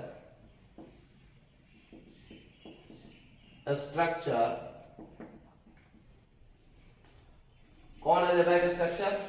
तो जी स्टार। अब ये ऐसे लिख दिए जिसका मतलब हो गया क्या कि स्टार बाइनरी ऑपरेशन है नॉन इम्पटी सेट किस पर? जी पर। ये क्लियर हो गया। तो an algebraic structure G star is called groupoid और क्वासी ग्रुप कहलाएगा, है ना? कब कहलाएगा? इफ जी फॉलो करे क्लोजर लॉ। सेट जो है क्या फॉलो करे? Closure law with respect to the operation star. ठीक है, ये लिख दिया। तो इसका मतलब है क्या कि ये तो आसान हो गया। ठीक है, खाली कह रहा है क्या कि जी फॉलो करे closure law with respect to the operation क्या? स्टार। इसका मतलब है क्या कि ये नहीं कह रहा है कि जी सिर्फ फॉलो करे क्लोजर लॉ, ऐसा नहीं कह रहा है। जी क्लोजर लॉ यदि फॉलो करता है तो उसको आप ग्रुपॉइड कह सकते हैं। सिर्फ क्लोजर फॉलो करे ऐसा नहीं बोल रहा है, उसके अलावा भी कुछ और भी फॉलो करे तब भी चलेगा। ठीक है, तो यहाँ पर क्या है कि जी फॉलो करे closure law with respect to the operation star, then उसको हम क्या कहेंगे कि वो मेरा ग्रुपॉइड है। ठीक है, जैसे एग्जांपल के लिए आप अभी देख रहे हो मतलब बाइनरी ऑपरेशन खाली चेक कर लेना है। जैसे n हो गया सेट आपका 1 2 3 नेचुरल नंबर का, और ऑपरेशन हम डाल देते हैं क्या, तो 1 2 ऑपरेशन डाल देते हैं एडिशन। ठीक है, दैट इज द ऑपरेशन क्या हो गया, एडिशन, यूजुअल एडिशन। ठीक है, ऑपरेशन डाल दिया हमने एडिशन। तो क्या ये बाइनरी ऑपरेशन है, तो बोला फॉर ऑल ए और बी यदि हम n से ले नेचुरल से और उसको जोड़ देंगे तो नेचुरल ही तो आएगा ना। इसका मतलब है क्या कि plus is a binary operation. Plus क्या है, बाइनरी ऑपरेशन है किस पर, तो n पर। ठीक है, बोल दिए। तो इसका मतलब है क्या कि इसका हम कह सकते हैं कि n इज क्लोज या n फॉलोज क्लोजर लॉ, या कह सकते हो n plus follows closure law. एक लाइन में खत्म। n प्लस अलजेब्राइक स्ट्रक्चर हो गया, बाइनरी ऑपरेशन हुआ तो, और n plus follows closure law. So n plus is a क्या आ जाएगा, ग्रुपॉइड। ठीक है, ग्रुपॉइड मतलब क्लोजर लॉ को सेटिस्फाई कर दे, बस ग्रुपॉइड बन जाता है। जैसे इसका मतलब है क्या कि q प्लस n माइनस क्या, n माइनस ले ले, मतलब n माइनस, माइनस मतलब नेचुरल नंबर ये वाला, और ये सब्ट्रैक्शन, क्या ये ग्रुपॉइड है, तो भैया ये तो बाइनरी ऑपरेशन ही नहीं है ना। यदि ये बाइनरी ऑपरेशन ही नहीं है, मतलब माइनस तो बाइनरी ऑपरेशन है ही नहीं। क्यों, क्योंकि 1 माइनस 2 कर देंगे तो -1 आ जाएगा। ठीक है, जो कि n में ही नहीं होगा। तो इसका मतलब है क्या कि आपका बाइनरी ऑपरेशन नहीं है, तो ये नहीं लिख सकते। इसका मतलब है क्या कि n माइनस जो है ये इज नॉट ग्रुपॉइड, ये ग्रुपॉइड नहीं है। ऑपरेशन बाइनरी ऑपरेशन नहीं है तो ग्रुपॉइड नहीं है, इज नॉट अ ग्रुपॉइड। ठीक है, या कॉची ग्रुप नहीं है।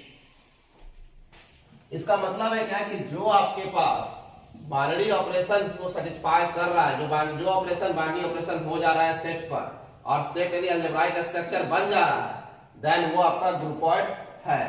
जैसे ये वाला, तो ये ग्रुपॉइड नहीं होगा। ठीक है, नहीं होगा। क्या ये ग्रुपॉइड होगा, नहीं होगा। ये ग्रुपॉइड होगा, हाँ हो जाएगा, q प्लस, क्योंकि प्लस ये बाइनरी ऑपरेशन है set of all rational number पर, तो ये ग्रुपॉइड हो जाएगा। क्या ये ग्रुपॉइड होगा, हाँ हो जाएगा। क्या ये ग्रुपॉइड होगा, इंटीजर है, इंटीजर, इंटीजर को डिनोट करने के लिए z का मतलब होता है set of all integers, set of all integers. z से करते हैं या फिर i से डिनोट करते हैं। ठीक है, सेट ऑफ ऑल इंटीजर समझ ही रहे हो क्या होगा, तो -3 -2 -1 0 1 2 3, यही हुआ इंटीजर। ठीक है, एक होता है होल नंबर, भी जानते ही होंगे, w, जीरो जिसमें रहता है, पूर्ण संख्या, है ना। ये हो गया set of all whole number. तो यहाँ पर क्या है कि हम इंटीजर में क्या प्लस बाइनरी ऑपरेशन है z पर, हाँ है। इसका अलजेब्राइक स्ट्रक्चर है, अलजेब्राइक स्ट्रक्चर है, तो बाइनरी ऑपरेशन सेटिस्फाई कर रहा है, देन ये क्लोजर लॉ को सेटिस्फाई करेगा, देन ये ग्रुपॉइड है, ये भी ग्रुपॉइड है। ये क्या, ये q प्लस डॉट, तो क्या है कि आपको अलजेब्राइक स्ट्रक्चर मतलब सिंगल अलजेब्राइक स्ट्रक्चर को आपको बोलना है कि ग्रुपॉइड है या नहीं है। ठीक है, ये आपको ध्यान रखना। क्या माइनस वाला होगा, हाँ ये भी होगा। दो इंटीजर को घटाएंगे तब भी इंटीजर आता है। क्या w होल नंबर प्लस कर देंगे तो दो होल नंबर को जोड़ेंगे तो होल नंबर ही आएगा, तो ये भी ग्रुपॉइड है ना। क्या ये ग्रुपॉइड है, w को गुना कर देंगे तब इंटू कर देंगे तो ग्रुपॉइड है, हाँ है। ठीक है, क्या माइनस कर देंगे तो ग्रुपॉइड होगा, नहीं होगा, क्योंकि होल नंबर को यदि घटा देंगे दो होल नंबर को तो हमेशा होल नंबर आए, कोई जरूरी नहीं है। जैसे 1 - 2, 1 भी होल नंबर, 2 भी होल नंबर, घटा दिए -1 आया, नहीं है होल नंबर। इसका मतलब है क्या कि ये ग्रुपॉइड नहीं है। ठीक है, तो ग्रुपॉइड का मतलब है क्या कि वो क्लोजर लॉ को सेटिस्फाई करे उस ऑपरेशन के रिस्पेक्ट में। ठीक है, यानी कि अलजेब्राइक स्ट्रक्चर जो है वो होना चाहिए, वो बाइनरी ऑपरेशन होना चाहिए। ठीक है, ये कहता है ग्रुपॉइड या क्वासी ग्रुप होने के लिए। ठीक है, इसके बाद दूसरा टर्म जो आता है वो आता है आपका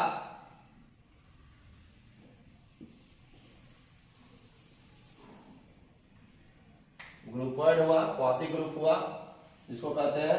अब एक आता है सेमी ग्रुप। ठीक है, सेमी ग्रुप क्या करता है? तो कोई अलजेब्राइक स्ट्रक्चर जी स्टार कहलाएगा कि वो सेमी ग्रुप है। क्या कहलाएगा? सेमी ग्रुप, कि वो सेमी ग्रुप है यदि जी फॉलो करे, दो ठो लॉ करना चाहिए। G follows closure law and associative law. Associative law, ठीक है, with respect to the operation star. ठीक है, तो हम इसको लिख सकते हैं कि जी जो है फॉलो करे क्लोजर लॉ। ठीक है, ऐसे भी लिख सकते हैं। वैसे तो एक लाइन का डेफिनेशन था कि जी फॉलोज करे क्लोजर लॉ एंड कौन एसोसिएटिव लॉ, ये तो लिख ही सकते हैं। लेकिन दैट इज क्या? तो क्लोजर लॉ क्या है भाई? तो ये दिमाग में आना चाहिए ना।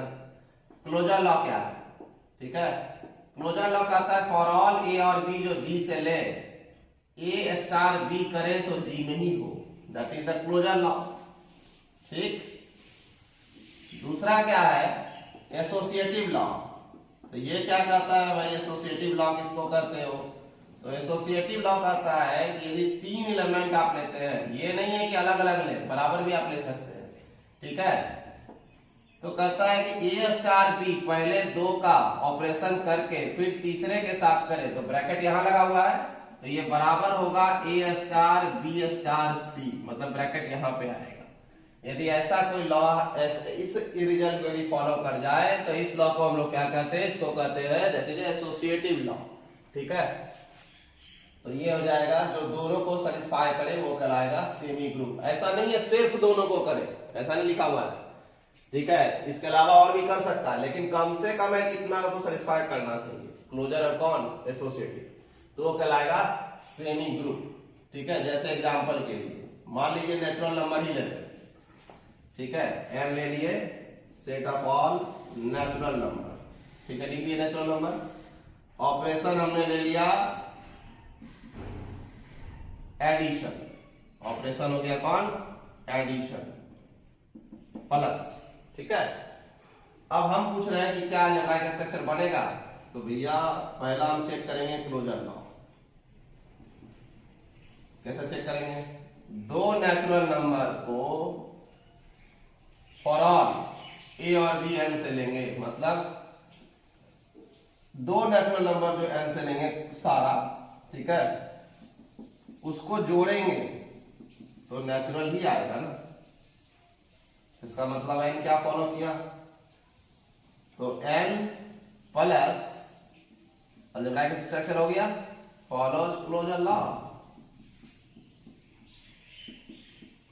ठीक है, दूसरा है एसोसिएटिव लॉ,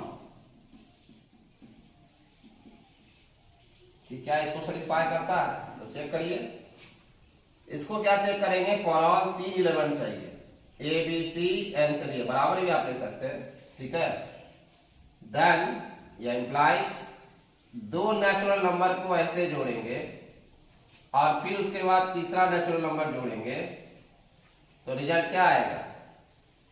रिजल्ट जो आएगा तो ये करो, चाहे दो नेचुरल नंबर को पहले इधर जोड़ करके तब इससे जोड़ो, बात तो बराबर ही आएगा, है ना। तो इसका मतलब है क्या कि इस लॉ को ये नेचुरल नंबर सेटिस्फाई करेगा, देन इसको क्या कहेंगे कि एसोसिएटिव लॉ को भी होल्ड करेगा। तो इसका मतलब n प्लस जो है follows associative law. Associative law, hence इसलिए n प्लस जो है वो क्या है? वो आपका अलजेब्राइक स्ट्रक्चर जो n प्लस है वो आपका क्या है? सेमी ग्रुप है। ठीक है, वो क्या कहलाएगा? Semi group. Hence n plus is a semi group, इसलिए क्या कहलाएगा? ये आपका सेमी ग्रुप है। ठीक है, तो इसी तरह से आप बहुत सारा चेक कर सकते हैं। हम एक चेक किया, आप इंटीजर चेक करो, आई ले लेते हैं, आई लीजिए चाहे जेड ले लीजिए, आई लिख देते हैं। ठीक है, जैसे कि सेट ऑफ ऑल इंटीजर्स तो -3 -2 -1 0 1 2 3 लिख दिए ऐसे, सेट ऑफ ऑल इंटीजर्स। अब इसमें ऑपरेशन डाल दिए, एडिशन डाल दीजिए, मल्टीप्लिकेशन डाल दीजिए, चेक करिए कि हाँ क्या है कि नहीं है ना। जैसे हम प्लस डाल दिए तो ये ऑपरेशन क्या हो गया, एडिशन। तो हम चेक करेंगे क्या कि क्या ये सेमी ग्रुप है, तो क्या चेक करेंगे, पहला क्लोजर लॉ। क्लोजर लॉ का मतलब क्या हुआ, कोई भी दो नेट इंटीजर यदि लेंगे उसको यदि हम जोड़ेंगे तो दो इंटीजर को जोड़ेंगे तो इंटीजर ही होगा ना। तो इसका मतलब है क्या कि आई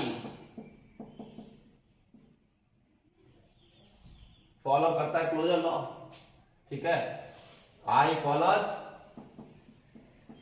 closure law with respect to the operation कौन, एडिशन, ठीक है। दूसरा है एसोसिएटिव लॉ, ये भी आप देख सकते हो। कोई भी तीन इंटीजर लीजिए आप, तो सिंपल बात है कि a प्लस बी दो इंटीजर को जोड़िए, फिर तीसरे इंटीजर से जोड़िए, या दो इंटीजर को इधर वाला को जोड़ के जोड़िए, बात बराबर है। एग्जाम्पल आप इसमें ले सकते हैं, कुछ भी ले लीजिए, -1 +2 +3, तो ये ले लिए, इसको पहले जोड़े, कितना आएगा 1 + 3 4, और फिर -1 + 2 + 3 कर रहे हैं, पहले इसको जोड़ते हैं तो 5, कितना है 4, बराबर तो होना ही है ना। तो इसका मतलब है क्या कि I plus follows associative law, follows associative law, hence I plus is a semi group. ये I प्लस क्या है, सेमी ग्रुप, ठीक है। तो सेमी ग्रुप समझ में आ गया। सेमी ग्रुप क्या होगा, ऑपरेशन खाली ध्यान रखना है, दो प्रॉपर्टी होल्ड कर जाए, क्लोजर और क्या एसोसिएटिव, जो नहीं, जो एक में भी कर जाएगा नहीं होगा, ठीक है। तो जितना सेट बताया उस पर आप चेक कर सकते हैं। अब एक आता है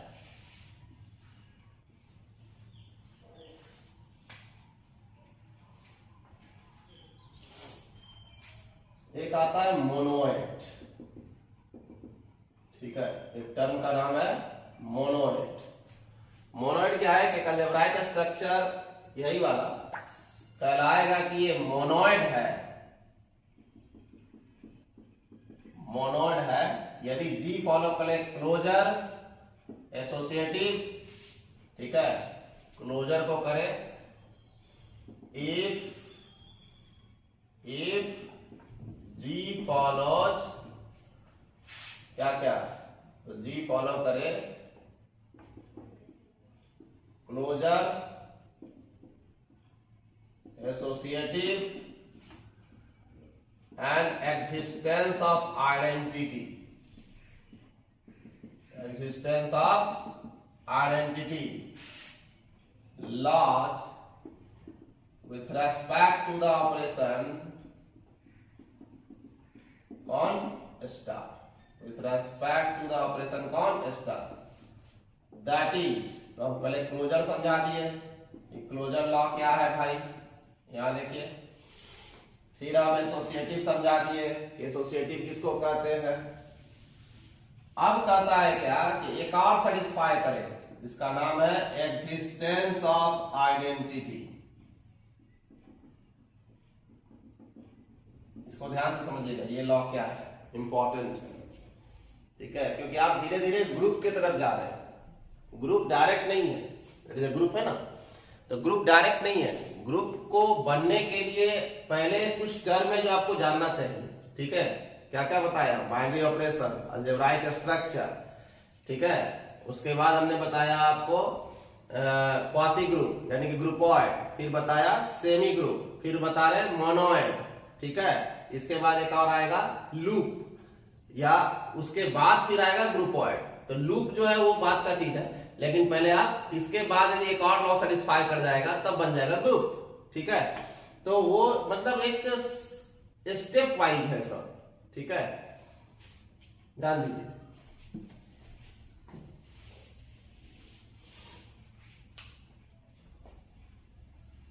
जैसे एग्जिस्टेंस ऑफ आइडेंटिटी में किसको कहते हैं, फॉर ऑल ए, जो जी से लें, एक ऐसा एलिमेंट एग्जिस्ट करे, देयर एग्जिस्ट का साइन है, there exist E belongs to G, ठीक है, मतलब जी के घर के हर एलिमेंट के लिए एक ऐसा एलिमेंट मिले, there exist E belongs to G, ठीक है, एक एलिमेंट ऐसा मिले, ठीक है, और वो एलिमेंट यूनिक होगा, ये भी ध्यान रखना है, ठीक है। तो एक ऐसा एलिमेंट ई मिले जी के घर से, there exist unique E belongs to G, ये हम लिख सकते हैं, there exist unique E belongs to G such that A star E करने पर ए ही दे दे, या ई स्टार ए करने पर ए ही दे दे, दोनों साइड से। यदि इस साइड से कर रहे हैं, ठीक है, तो ये ए के राइट साइड में है, ठीक है, तो खाली इतना यदि सेटिस्फाई करेगा तो इसको कहेंगे कि ये मेरा राइट आइडेंटिटी है। ये लेफ्ट साइड से है, इतना देख रहे हैं आप, तो ये लेफ्ट आइडेंटिटी है, तो दोनों है तो ये आइडेंटिटी है, ठीक है। यानी कि ए स्टार ई इक्वल टू यदि ए हो जाए, इक्वल टू यदि ई स्टार ए हो जाए, तो हम क्या कहेंगे, तो हम कहेंगे क्या, हम यहाँ यूनिक बोले हैं ना, ये भी प्रूफ करना रहता है कि आइडेंटिटी एलिमेंट किसी ग्रुप में यदि एग्जिस्ट कर रहा है तो वो यूनिक होता है, ठीक है। तो ये ध्यान रखिएगा, पहले यूनिक बोल दिए है, नहीं भी बोला जाता है, क्योंकि ये आपको समझाने के लिए हम बोल रहे हैं, ठीक है, ठीक है, ताकि आपके दिमाग में ऐसा नहीं आए कि कोई और आएगा, नहीं, कोई और नहीं आएगा, क्या आएगा, यूनिक ही आएगा, ठीक है। वो बाद में प्रूफ करना है, क्योंकि वो भी पूछा जाता है क्वेश्चन कि proof that the identity element in a group is unique, ठीक है, तो वो सब करके दिखलाएंगे। यहाँ आइए, ए यदि जी में है तो there exist E belongs to G such that A star E equal to A बराबर ई स्टार ए आ जाए, देन तो E is called the identity element of G with respect to the operation star। मतलब identity किसी element का नहीं होता, identity जी का होता है, सेट का होता है, ठीक है, किसके रेस्पेक्ट में, with respect to the operation कॉन स्टार, ठीक है। तो और ये बात बोल रही थी कि यूनिक होता है, उसको प्रूव भी करेंगे बाद में, है ना, क्योंकि वो एक तरह का क्वेश्चन थ्योरम टाइप का है। तो तीन प्रॉपर्टी जो होल्ड कर जाएगा, क्लोजर, एसोसिएटिव और आइडेंटिटी, ठीक है, देन उसको हम कहेंगे क्या, कि वो मेरा क्या है, मोनोइड है, ठीक है। तो आइए देखते हैं कौन मोनोइड बन सकता है, ठीक है। अब यहां देखिए, चलिए दिखाते हैं, यहाँ तो है क्लोजर एसोसिएटिव चेक किया हुआ था, है, चलिए दिखाते हैं। पहला स्टार्ट करते हैं नेचुरल, ठीक है, ये लेते हैं, जैसे पहला स्टार्ट किए एन क्या है, 1 2 3, क्या है ये, set of all natural number हो गया। ऑपरेशन ले लेते हैं एडिशन, ऑपरेशन क्या लेते हैं, एडिशन प्लस यूजुअल एडिशन। तो हमको चेक करना है कि क्या ये होल्ड कर रहा है, मतलब कि क्या ये मोनोइड है, वी हैव टू चेक कि ये मोनोइड है या नहीं है। तो क्या करेंगे, क्लोजर तो होल्ड कर जाएगा, ठीक है, क्लोजर लॉ तो क्लियर है कि दो नेचुरल नंबर को जोड़ेंगे तो नेचुरल होगा, क्या दिक्कत है। तो n plus follows closure, follows closure law. दूसरा में एसोसिएटिव चेक करेंगे, कैसे चेक करेंगे, तो तीन एलिमेंट ले लीजिए, ठीक है, तीन एलिमेंट ले लेते हैं, ए बी सी, कहां से, एन से। तो क्लियर है कि एसोसिएटिव लॉ को फॉलो करेगा ये, है ना। तो n plus follows associative law. तो तीसरा में आ रही है क्या है कि एग्जिस्टेंस ऑफ आइडेंटिटी। तो एग्जिस्टेंस ऑफ आइडेंटिटी में हम यहाँ पे कहेंगे कौन सा आइडेंटिटी, तो एडिटिव आइडेंटिटी, क्योंकि एडिशन के रेस्पेक्ट में आइडेंटिटी, ऑपरेशन एडिशन था ना आपका, तो इसलिए यहाँ पर क्या होगा एडिटिव आइडेंटिटी। ऑपरेशन ऑफ एडिशन लिए हुए हैं तो एडिटिव आइडेंटिटी क्या होगा।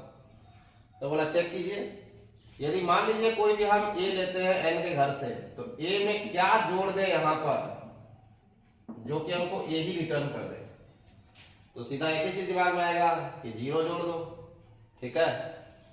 तो लेकिन बट क्या 0 n के घर में है, नहीं है। इसका मतलब है कि हम आइडेंटिटी नहीं फाइंड कर सकते, we can't find the additive identity in किस में, एन में, ठीक है। हेंस इसी कारण से जब एडिटिव आइडेंटिटी ही नहीं हुआ, ठीक है, तो इसका मतलब है क्या कि क्या यहां पर ये मोनोइड हुआ, इसलिए n जो है नेचुरल नंबर का सेट, ठीक है, फॉलो ही नहीं करता, does not follow existence of identity law, इसको फॉलो नहीं कर सकता।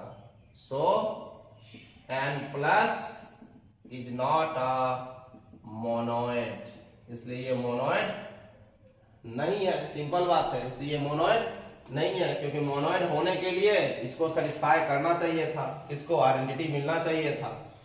आइडेंटिटी नहीं मिला क्योंकि कोई भी नेचुरल नंबर तुम लोगे ना, कुछ भी ले लो, दो में ऐसा क्या जोड़ दोगे कि 2 ही आ जाए, तो वो भी नेचुरल के घर से होना चाहिए, n के घर से तो 0 ही होगा ना, तो 0 तो होता नहीं है n के घर में, इसका मतलब आइडेंटिटी मिलेगा नहीं, ठीक है।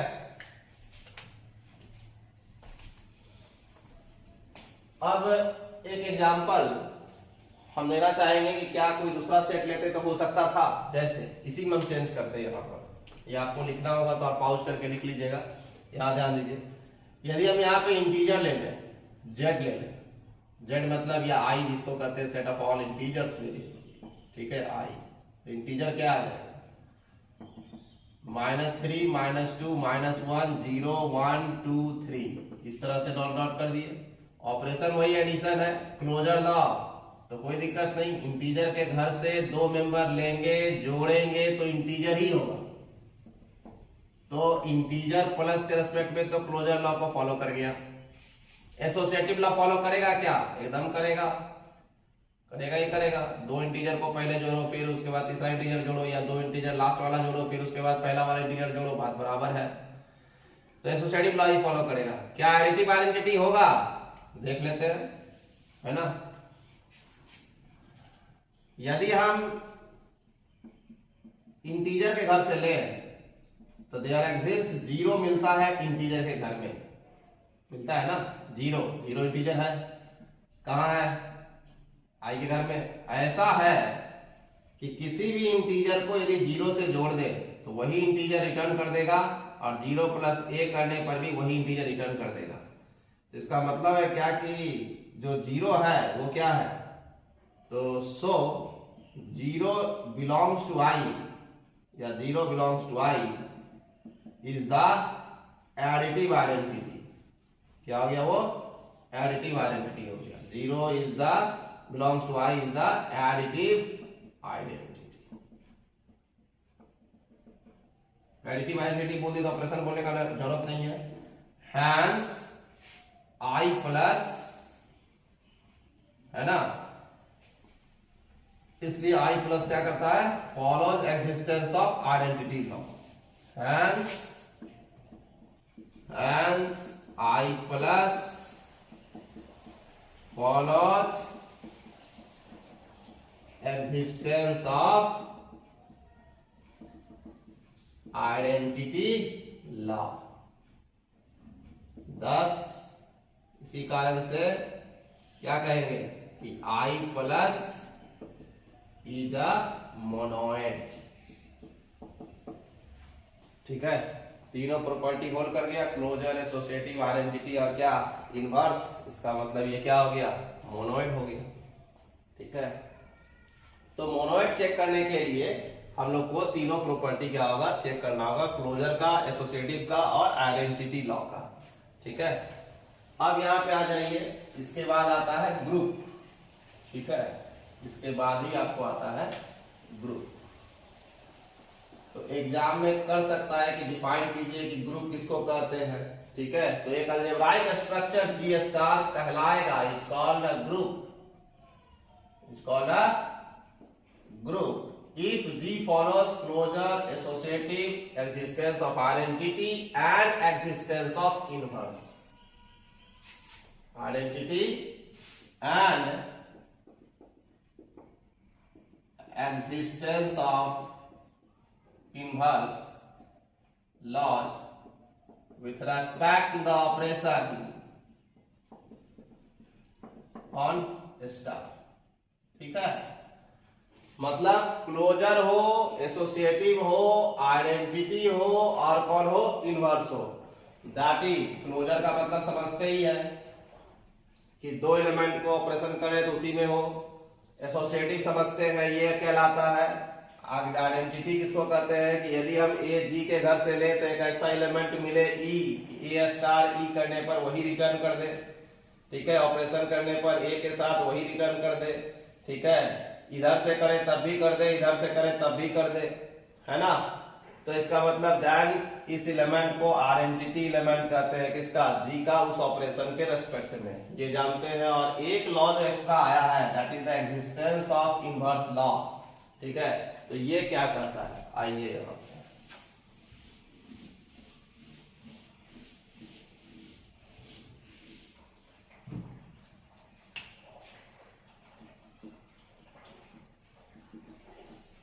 चौथा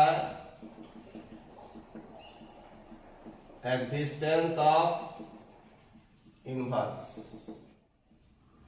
मान लीजिए कि हम ए कोई एलिमेंट लेते हैं जी से। ठीक है, तो देयर एग्जिस्ट, इसका साइन हो गया, there exist B belongs to G, मतलब एक एलिमेंट बी मिले जी के घर से, ऐसा मिले कि ए स्टार बी करने पर ई दे दे। ठीक है, और बी स्टार ए करने पर भी ए दे दे। राइट साइड से करे तब भी ई दे दे, लेफ्ट साइड से करे तब भी ई दे दे। जहां ई क्या है, where E is the identity element है। ठीक है, आइडेंटिटी एलिमेंट है G with respect to the operation star, with respect to the operation कौन, स्टार। ठीक है, यदि ऐसा एलिमेंट आपको मिल जाता है, ठीक है, हियर या then B is called the inverse element of A with respect to the operation star, operation called star। और एक चीज, ये जो एलिमेंट है तो हम इसको लिख सकते हैं। ठीक हो, तो बात का बात है, लिखेंगे हम। तो नोटेशन हो जाएगा B equal to A inverse, ऐसा लिख सकते हैं। ठीक है, तो सिंस चूंकि A कैसा एलिमेंट था, आप तो कुछ बोले नहीं यहाँ पे, A बिलोंग्स टू G, मतलब कोई भी एलिमेंट हो। Since A is an arbitrary element, A एक आर्बिट्ररी एलिमेंट है, किसका, G का, देन हर एलिमेंट के लिए B मिलेगा, मतलब then every element of G possesses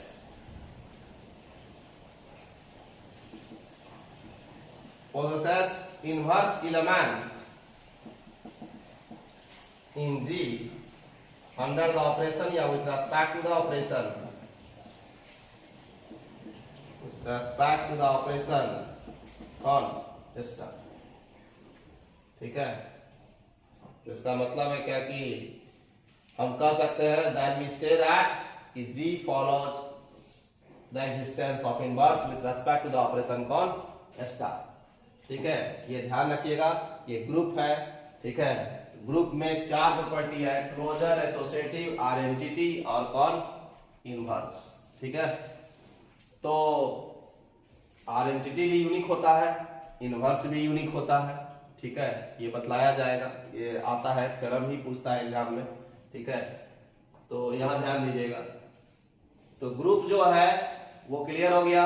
एक अलजेब्राइक स्ट्रक्चर जी स्टार कहलाएगा ग्रुप यदि जी फॉलो करे क्लोजर, एसोसिएटिव, आइडेंटिटी और क्या इनवर्स लॉ।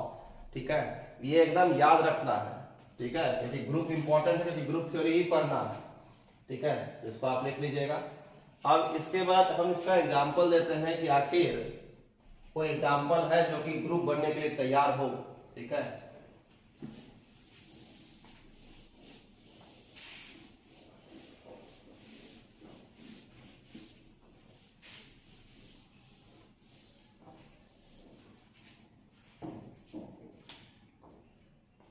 तो एग्जाम्पल के लिए जैसे पहला हम ले, मान लीजिए एन लेते हैं। ठीक है, एन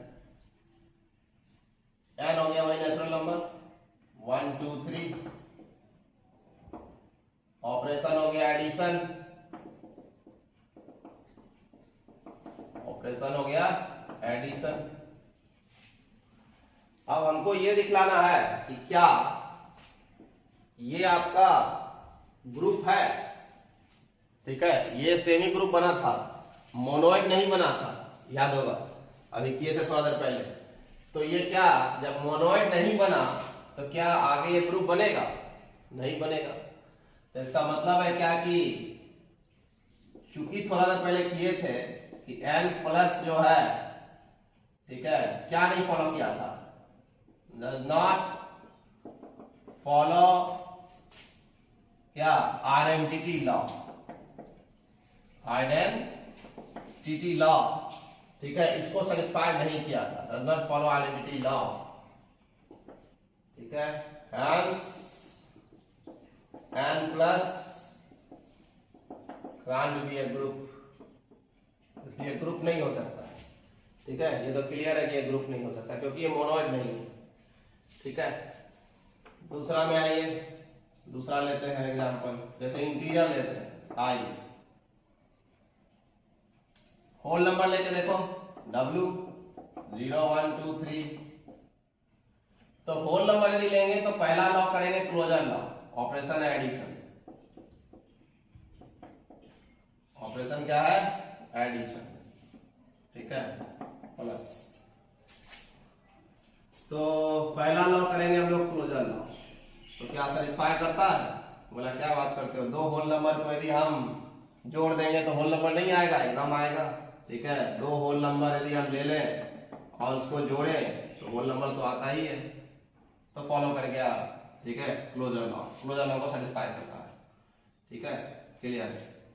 तो W plus follow closure law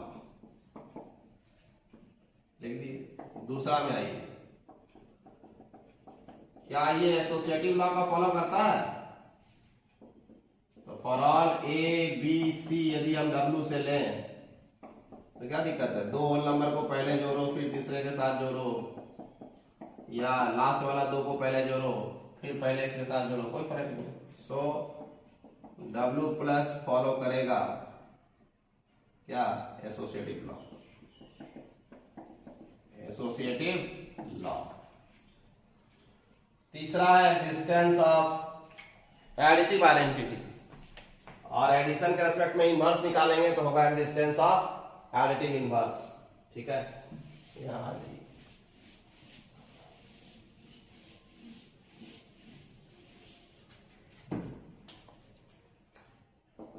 तीसरा है एग्जिस्टेंस ऑफ एडिटिव आइडेंटिटी, है ना। इसको दिखाने के लिए क्या करेंगे, तो चूंकि होल नंबर लिए हुए हैं तो बोला क्या कि ए यदि हम होल नंबर से लें for all there exist, zero तो मेरे घर में है ही, ऐसा है such that S dot T dot such that there exist for all A जो डब्ल्यू से लेंगे देयर एग्जिस्ट जीरो मिलता है डब्ल्यू के घर में, ऐसा कि ए प्लस जीरो करने पर ए ही देगा और जीरो प्लस ए करने पर ही देगा। इसका मतलब that is zero belongs to W is the additive identity. मिल गया आपके घर में, ठीक है। चौथा, existence of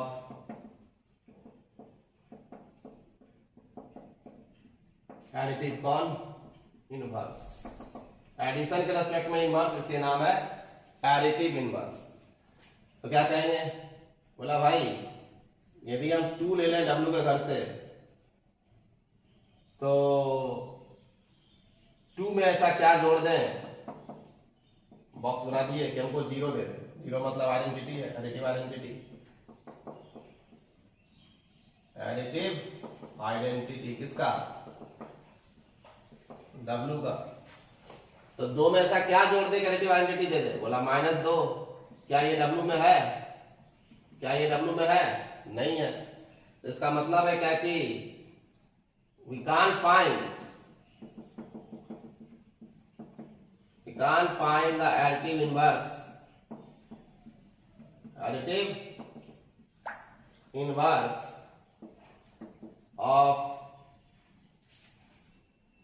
of each element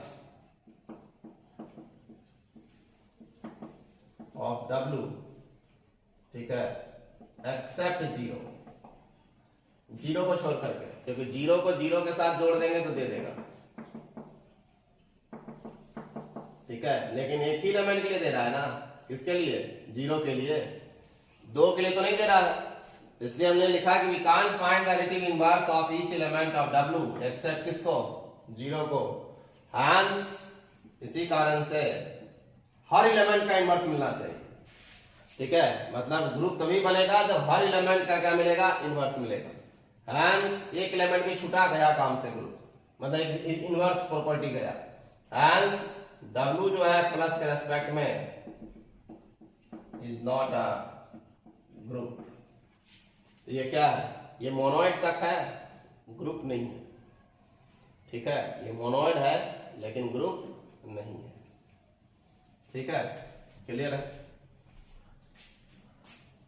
तो एक एग्जांपल देते जो आपको ग्रुप बनता है ना, तो हम एक काम करते हैं, एक एग्जांपल इंटीजर से चेक करते हैं कि क्या, नेचुरल को चेक किए, डब्ल्यू को चेक किए, इंटीजर को चेक करते हैं, ठीक है।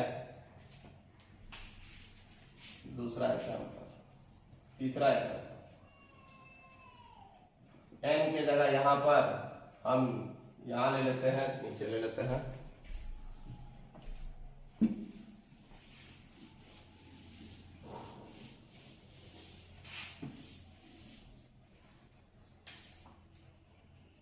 तीसरा एग्जांपल में हम i ले लेते हैं,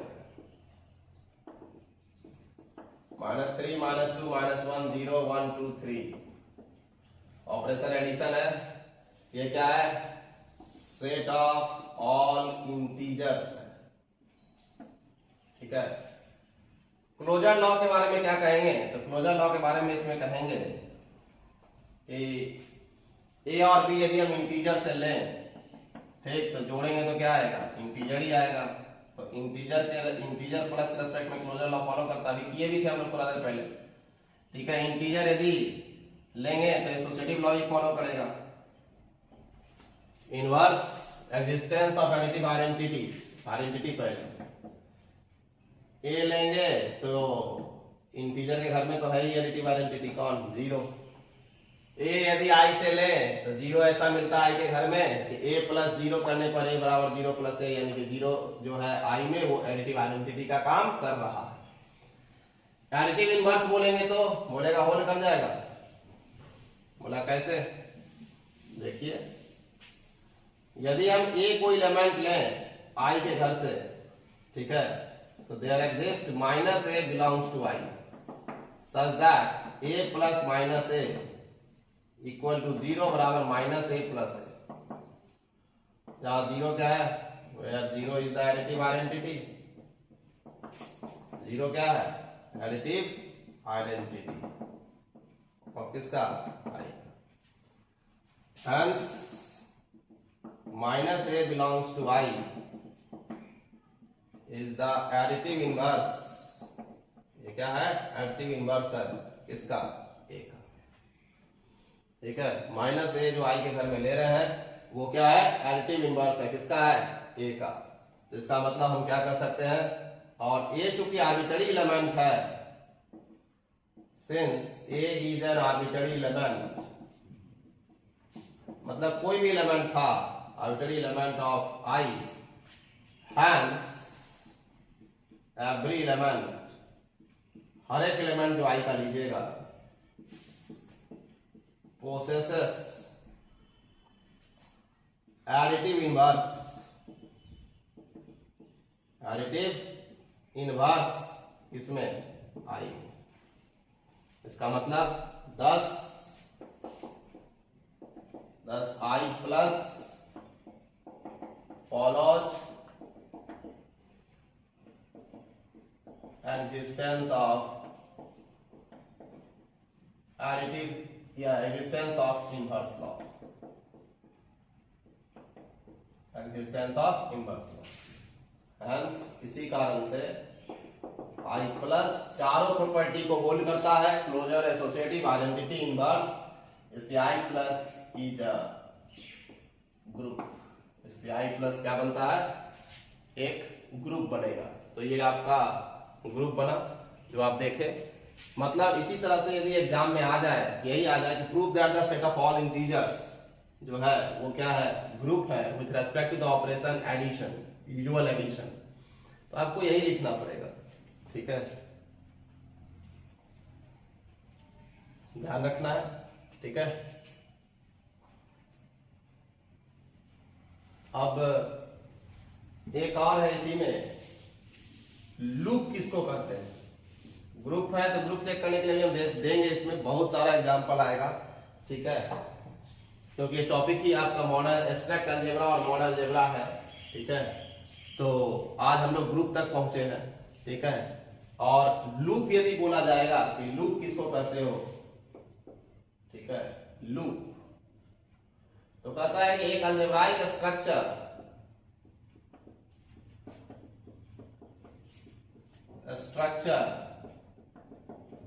जी स्टार ये कहलाएगा कि ये लूप है, is called a loop if it follows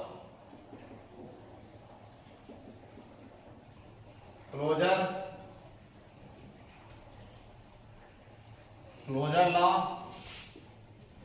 and identity law,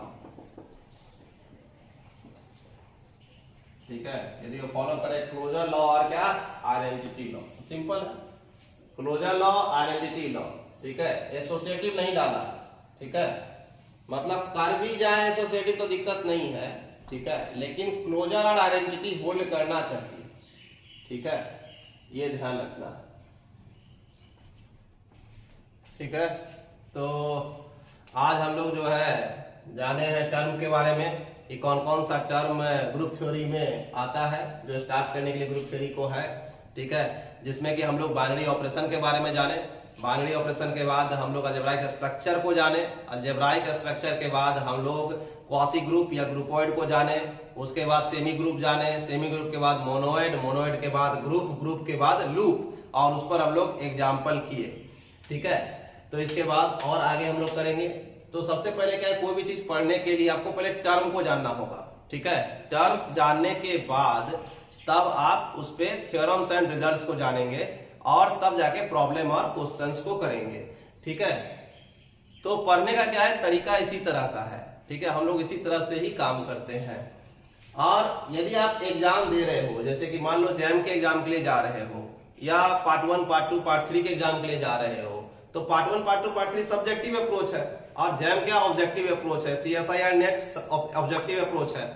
तो क्या है कि ऑब्जेक्टिव क्वेश्चन के लिए आपको थ्योरम्स, रिजल्ट्स और टर्म्स ये एकदम कंठस्थ रहना चाहिए, दिमाग में रहना चाहिए, ठीक है। ऐसा रहना चाहिए कि जब रिकॉल करे तुरंत आ जाए कि हाँ भाई ये ऐसा है, जब रिकॉल करे तो आ जाए।